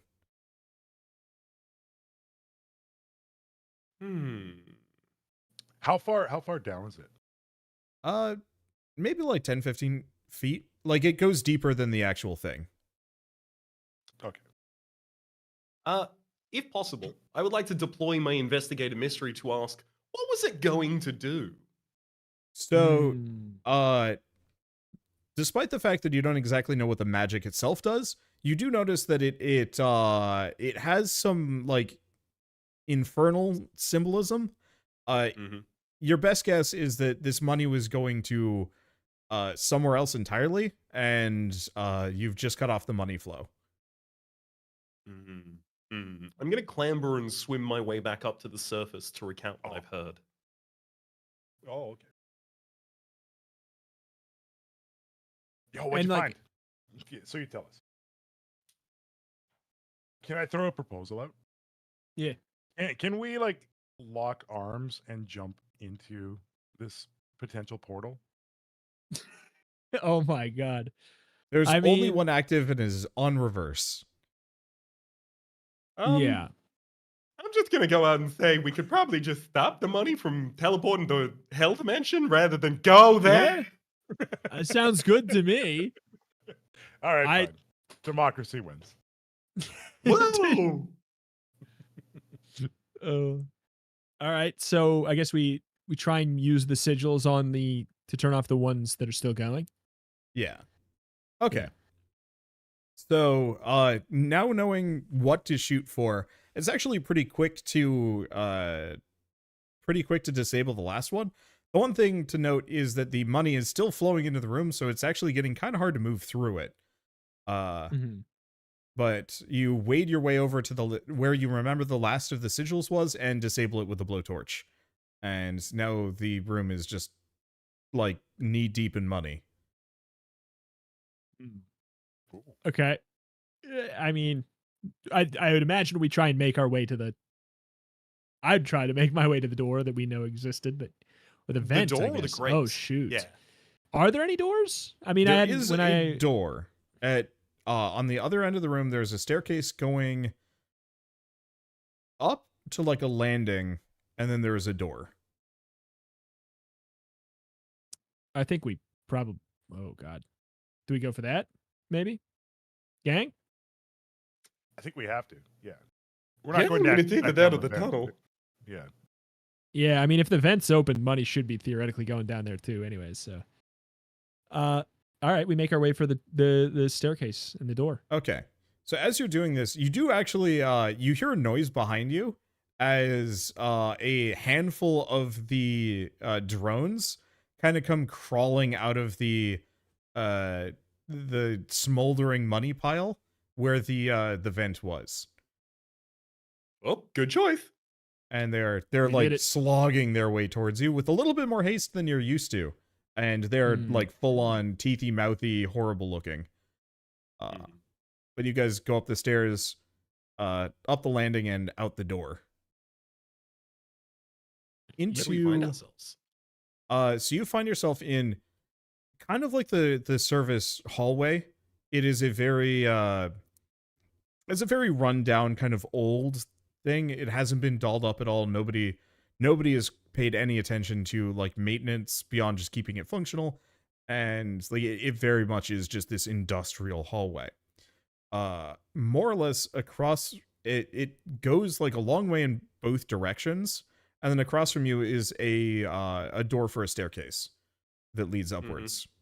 And you can see like it's clearly marked to potentially bring you back up to where you were earlier. It brings you back to the cubicle C. Interesting. The noise, by the way, the kind of angry, gnashing, roaring noise, is louder to your right.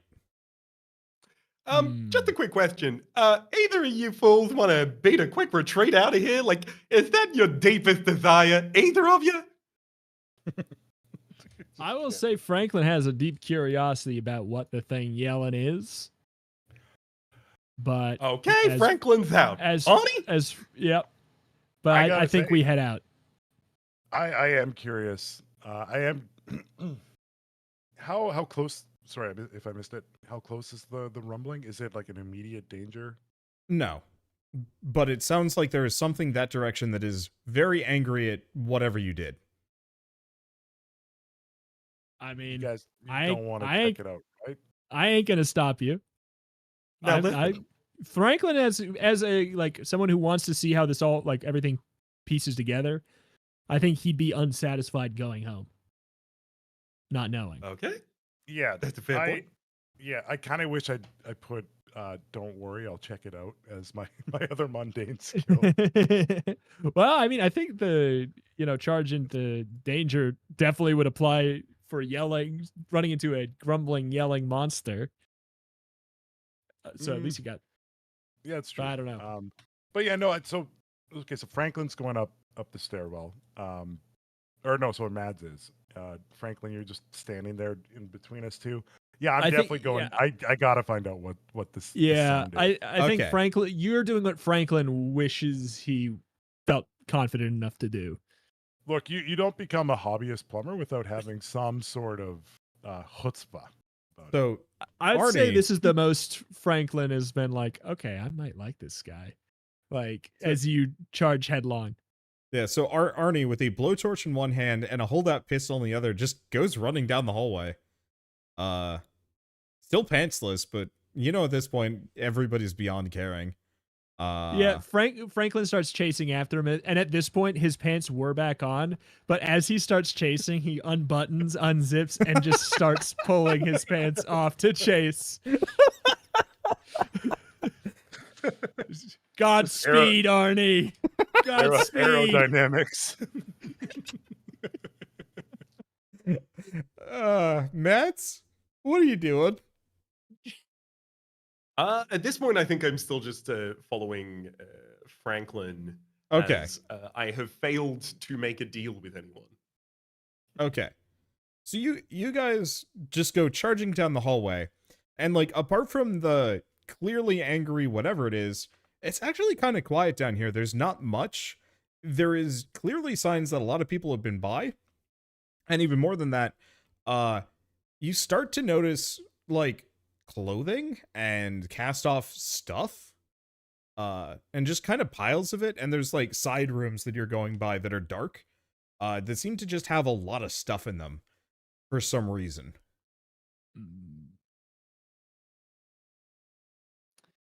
Like, it would look almost as if a person was vanished on the spot and all their belongings were left. Like Yes. Perhaps. Yeah. Yes. Yes, they got raptured. Yes. I would say, oh gosh, and then we had the sheet of the souls into money. I think Franklin would be piecing together in his head. He'd be like, "This is where they turn the people into money," and he's used to sounding crazy, and he's not sure if that's like this actually might make sense, but he says it out loud, and he starts, I mean, I don't know. I keep walking forward towards the noise, I guess, as long as Arnie is. I'm following Okay. Arnie to the ends of the earth at this point. Yeah, I mean, I got when you got your torch out, I had to Yeah. say, torch is Okay. out, guns out. So I'm not gonna put them. Where am I gonna put them? And Mads is I still get- following along. I get a gun in one hand, and then I get my flashlight, often called a torch for some, in the other hand, Ooh. and I Okay. follow suit. Mads I withdraws call on that? a pocket knife. I was actually gonna say that maybe as the coolest thing Arnie has ever done, tosses the pistol back to Mads. Ooh. I'll say I do Okay. turn on the flashlight as well. So Okay. we've got Good call on that. flashlight. So, more or less, as you're doing that, you've entered into this room. Oh, right, I have to turn these off. There we go. So you've entered into this hello. room, and then you flip the flashlight on to this room. Hello. Oh, hello there. So, none of you guys would know what a mimic probably is because it's not normally inside your lexicon, I'd assume. But for everybody else, you find the world's largest mimic that is poorly rendered. It's fused with the building. It kind of has roots growing out of the bottom of the chest, and those roots are up and around the whole building's like basement is covered in these roots, and I would have mentioned it earlier if you had the flashlight on earlier. Like even in the service hallway. But this giant mimic is just here, and it is roaring and it is angry, and it doesn't look too good. Like it looks kind of crazed. Like you might have messed with it somehow. With the money portal thing. Hey, Wander? Yeah? Is this a bad situation? It's a bad situation. All right. Is this perhaps... Wait, so can multiple people read a bad situation? I guess I don't know how that works. You know, I'm going to limit it, probably, unless you have a reason. Yeah. I mean, does anybody else want to do the roll? I have plus sharp. Nah, you should. Okay. I got 1+1, but yeah, I've been rolling awful. I am a god. That's a 14. Okay. Wow. Does that give you the advanced version? Yeah, sure. Why not for this? Yeah. You may ask the keeper any question you want about the situation, including something that's not listed, is what it says. Ask away. No, I have a... Yeah, okay. What do we do to kill this thing? Okay. Which is similar to one of the questions. It's got a big fleshy mouth, and it looks pretty flammable, what with the old dry wood that is comprising its lower and upper half. Guys, I see how the pieces fit together. Because I'm a flake. The one thing I will also say, as a bonus for you for rolling that high, is it doesn't move apart from the tongue. So if you can tie it, it's going to be easier. All right, I start to relay this information, and I start barking orders even at this point. I say, Mads, if you can tie the tongue, Arnie, you can set it on fire. And then I just start, I don't know. What do I have? I don't think I have anything. You have guns. No. I was going to say that starts a fire. Ah. I don't think I have anything myself that starts a fire. So I if only we had pants, Mads. Sorry. We need your pants. We need the pants to light them on fire and toss them in. Light them on fire. That's it. It's like you cut to Mads, and Mads is wearing pants. You cut back to Arnie, and Arnie says, "We need your pants." And you cut back to Mads, and Mads is no longer wearing pants. It's just instant. Actually, technically, I think they're overalls, right? Yeah. Yes. Yeah, that's true. So I'm just wearing a white tee. I'm Winnie the Pooh in it. I say, Arnie, you're gonna have to burn your shirt.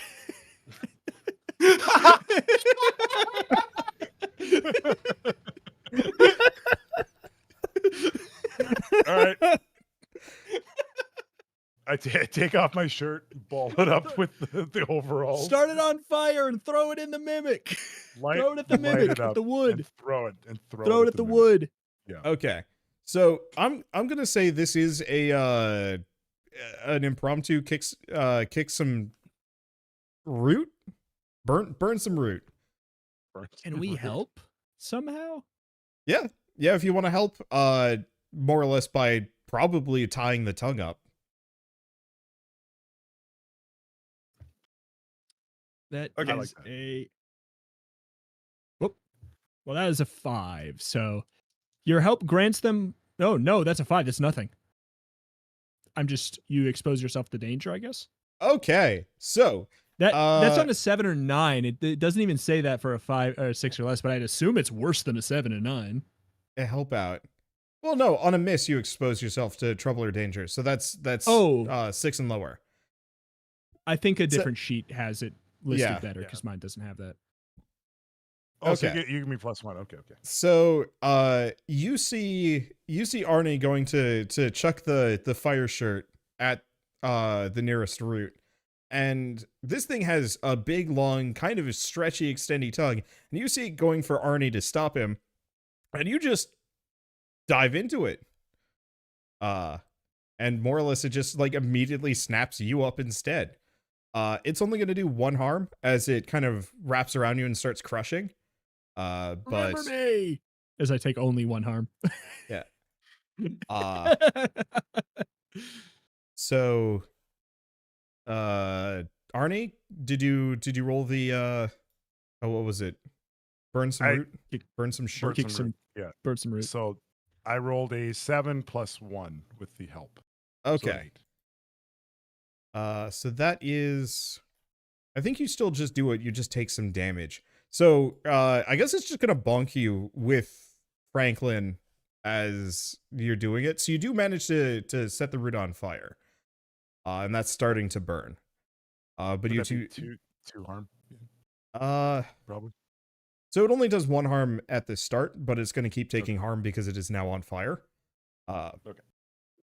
But you do also take 2 harm as you just get hit by a flailing man.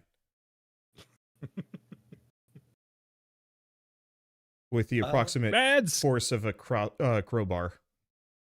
can you do something about this tongue, Mads? I look down at the gun and look up at the tongue and look down at the gun and look up at the tongue. Yeah, Grab the- think so. I'm gonna aim at one of the eyes on the tongue and try and take a shot. Oh, Oh, that'd still be a middle success. I'm gonna use a point of luck to turn that into a full success. 12. Okay.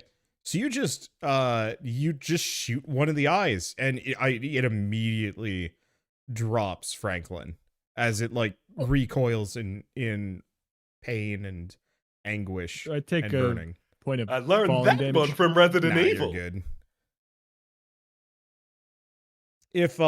If you had rolled lower, then you would have taken the damage for falling. Okay. All right. Franklin, you are falling a brief distance to the ground. It's hard, but it's Oh, not no. that hard. You are also really close to this thing, and it's got kind of a gnashy mouth. What do you do? Oh boy. I'd say at this point, I mean, I can't do anything to tie up the tongue, I'd imagine. Well, could I try and... Oh, this is crazy, but could I try and grab the tongue and like wrap it around the pillar as best I can? Yeah, I mean, it's currently flailing, and it's not exactly focused on trying to get any of you, so you could probably grab it. All right, can I Mads, may I ask for your assistance in helping me yank this giant tongue around the pillar? Absolutely. All right. All right. And what is this, a pulsum tongue? Yeah, this is a pulsum tongue. Okay, thank God, because that is a +1 instead of a -1. That puts me at a 7. Cool. Mixed I also got success. a 7 on my help out check. Okay. Okay. So, in that case, you're both exposed to danger, but you do succeed, correct? It seems to be the case. Okay. So You both just start arm wrestling this tongue around the pillar. Unbeknownst to you, or maybe unbeknownst to you, the tongue has actually kind of got like shark skin. It's ribbed and not for anybody's pleasure. Oof. And so Oh. it legitimately hurts to like wrap this thing around, but you do get it. You do actually get it around the pillar and more or less start tying it off. All right. Mark a harm for shark skin? Yep. All right. Shark tongue. All right. For both of you. Mads, you're looking pretty bad. Oh boy. Can we get out of here, Thone? Okay. Let's see. I No. I think we're nearing kill shot area here. I still have a blowtorch, and there's 2 guns. Yes. I think Yep. I tossed the blowtorch in the mouth of the mimic, and one of the 2 of you who hopefully still have a gun, I shoot it. shoot at it. Okay. Yeah. So give me an act under pressure to toss it well, and then a blow some Shoot torch. Blow some torch. Blow some torch. I'm going to use my final allowed point of luck. I am Okay. as well. Okay. To So there are 2 I'm 12s out. for both. Yep. Yep. So you guys, it's too cool to not. Yeah. I You agree. toss the blowtorch in, and as it's sailing through, kind of going down the thing's gullet, just absolute perfect shot straight through the gas tank on the thing, and the just top of the chest gets blown backwards. The tongue, is now in two, and everything is kind of on fire, and you didn't realize you got knocked on your butt. It's just kind of the, like, split second later, what happened? You're all on your ass, except for maybe Arnie, you're fine. You're far enough away. But before you is kind of this shaking, smoldering, gnashing chest, tongueless now, and more or less completely, it's slowly burning to death as it can no longer reach you. It's lost its only means of movement, and it is just shrieking and hissing. Arnie, you do hear there are sounds from behind you. The people coming after you may be on their way.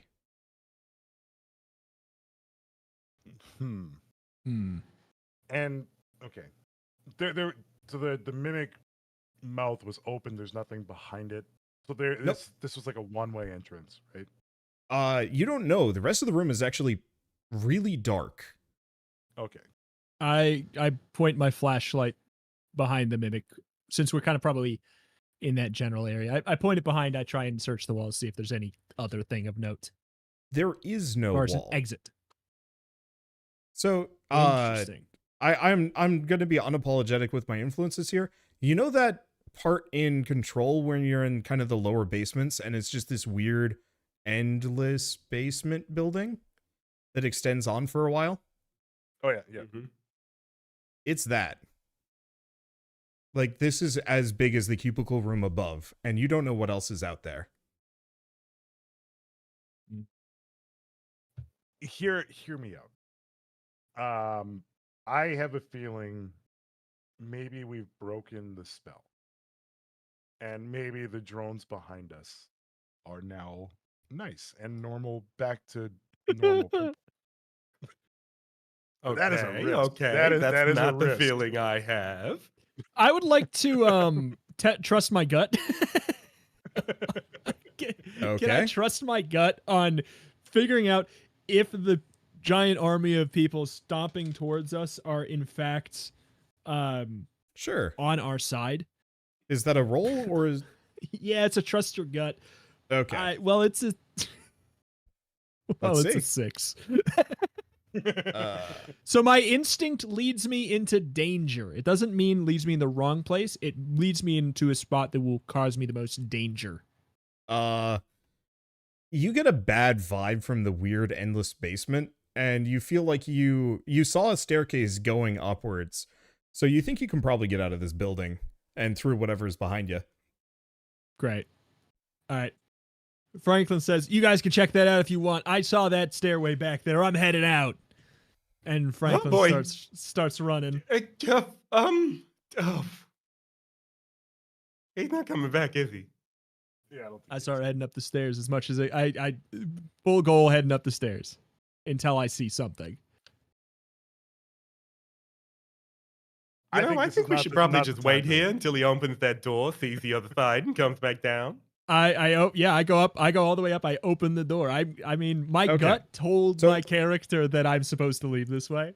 So you go that way, and there's about, I'm going to say 7 or 8 of these kind of drone-ish employees that are coming down the hallway, speed walking, not unlike you were speed walking earlier, in your general direction. Oh yeah.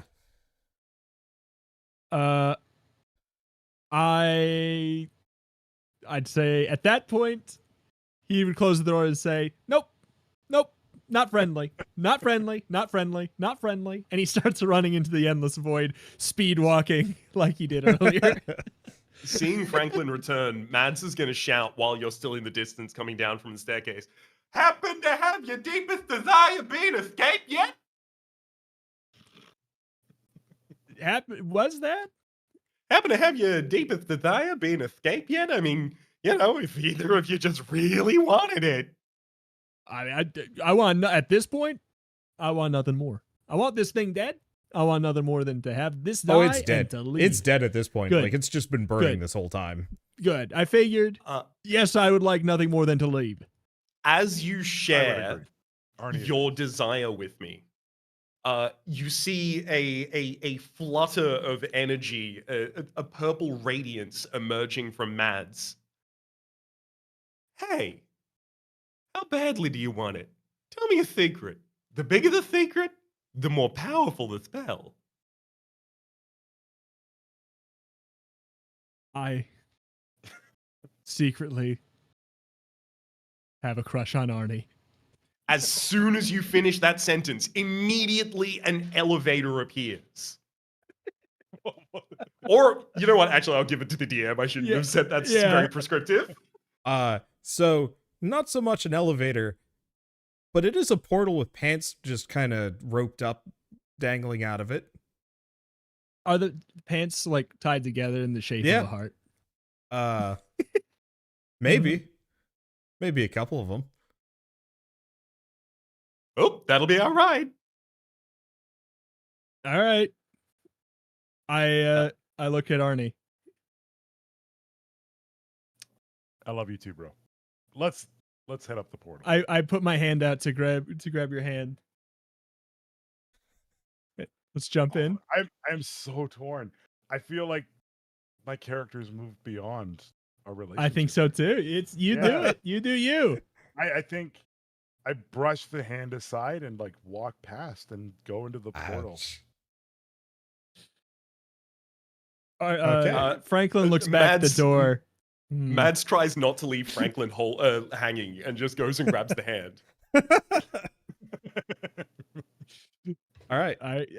Franklin goes in. So the portal's up above. It's a rope, like a dangling rope. Oh, yes, we'll climb then. Yeah. So, and on the other side, you feel something kind of tugging you up, and as you emerge through the portal, you are in Mads's show, circus, whatever. And it's called the Witchlight Circus. Yes. So your other fellow circus employees, your friends, your coven, they have put together a summoning circle to summon you back. They, I don't know, felt the tug and went to pull, and they've pulled you all to safety. So as soon as we make our way onto the other side, I'm going to look up and across and go, "Oh, Madam Gildenhoof, you picked the perfect time." And I think that's just curtains. Yeah. All right. Hell yeah. That was fun as hell. That was great. I'm glad. I really liked it. Should we do a real quick, since it's such a clean way to end the session, should we do the end of session wrap up thing? Sure. Or should we just call it? No, Because might as well. basically I think we'll just run through it quickly. At the end of a session, normal session in a prolonged campaign, what you do is you ask a couple questions. The more questions that you can answer yes to, the more extra experience you would get, your character would get, and you would, level up faster that way. So the first of which is, did we conclude this current mystery? I think that one's up to DM discretion. Yes. But I guess maybe 100%. it comes to the question of do we fully know what happened? Was it that people were being transformed into money, which was then fed to the giant monster? Was that the whole? So the deeper mystery was I was making a cryptocurrency gag. There were I giant assumed- sarcophaguses.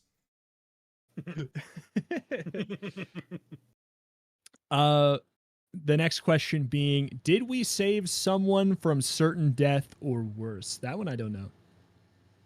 Someone. Yeah. Technically, everybody that hadn't been replaced with a mimic up there is now safe. Okay. All right. Was I right? Was I right? Out of curiosity, were the drones good? No, If we went back. not Okay. even remotely close. Okay. This one's weird for a one-off. Did we learn something new and important about the world? I'd imagine for most first one-offs and stuff, the answer is yes, because we learned everything that we learned today was new. And then the final thing, did we learn anything new and important about any of the hunters? Mm-hmm. I think Franklin learned his true feelings. And Yep. I think that Arnie learned his true worth. I think I agree. So if you get 1 or 2 yes answers, mark 1 experience. If you get 3 or 4, you would mark 2. Theoretically, that's how that would normally work, and that's the end of a normal session, is what happens there. But since it was a one-off, we did it. Yep. We've done it. Congratulations, all. You are welcome to reuse these characters, but without any levels accrued or luck lost at any other point. And we're just going to keep doing one-offs for a while until we actually decide to do something more permanent. So, Hell yeah. Yeah. This was But- fun. Thank you, by the way, for putting together all of the assets in the session. Yeah. It's been a Huge Yeah, it was fun. thank you. Yeah, huge. thanks. Big time fun.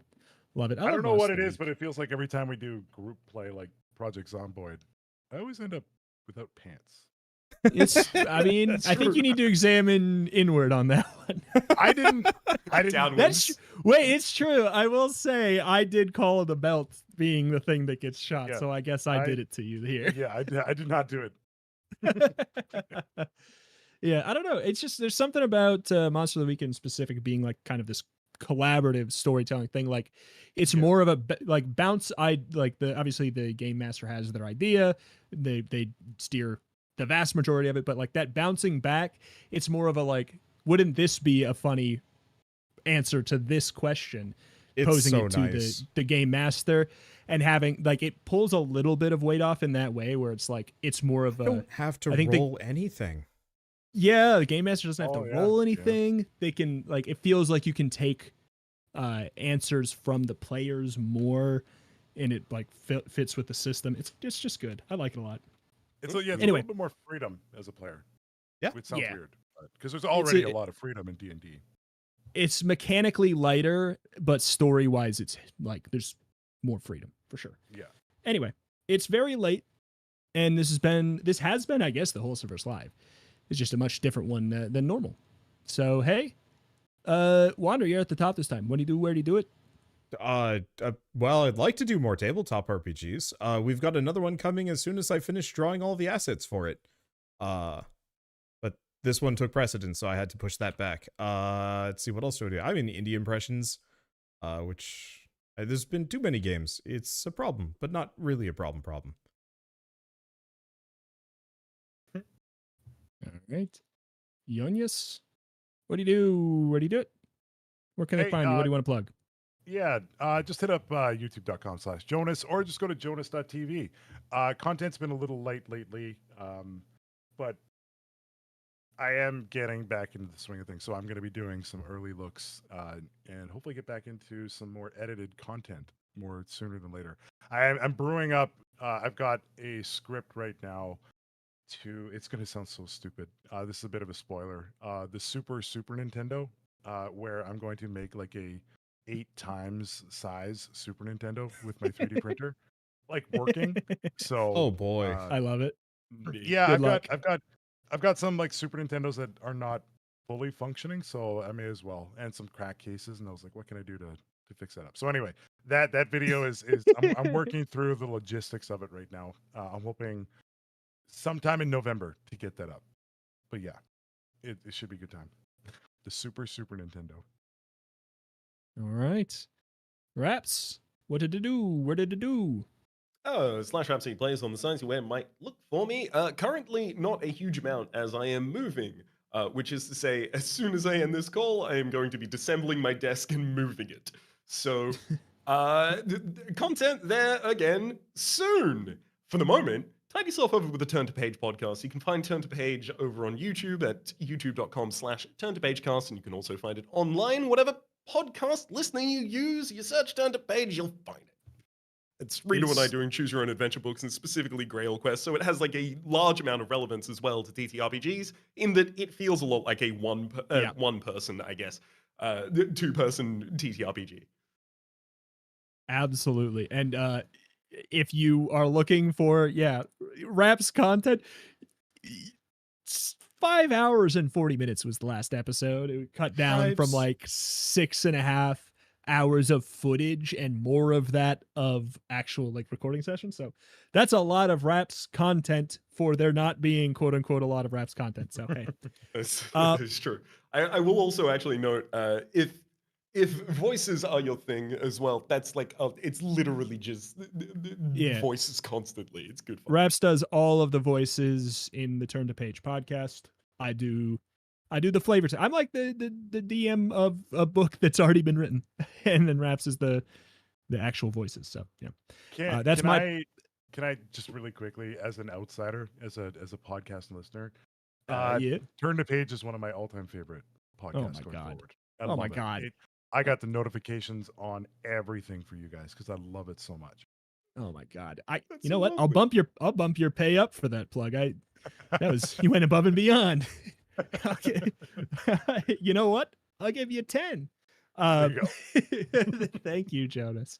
But yeah, I don't need to plug anything else. Turn to Page podcast. That's going to be my plug as well. Go check that out. 2 times the plug, 2 times the check it out. It's been the Wholesomer's Live every Wednesday at 4 p.m. CST. We play games. Maybe there'll be some more TTRPG stuff for this. If not, I'm sure you'll find more TTRPG stuff in some form featuring the Wholesome Verse, as well as obviously there's one coming up soon with more Monster of the Week, which we have ironically done before this, but it will come out after this. So hey, anyways, I have to go eat desperately. So bye-bye, everybody. Bye-bye. See Adios, you. y'all. See ya. Love you. Cut him off. All right. Just gonna say that's the end of the stream for tonight. Thank you all so much for joining us. This is a ton of fun. I would like to do more tabletop RPGs. And so when time allows, I will absolutely do that. But for now, it is late. It's going to take a little while before the next one goes out. And I will see you next time. I'm probably going to do another live stream sometime this week for Endless Dungeon with Shell, just because we'd like to finish some more of that stuff, mostly just the codexes. And then I guess we're also going to be working on Ruina at some point. But for now, have a lovely rest of your evening, and I'll see you next time.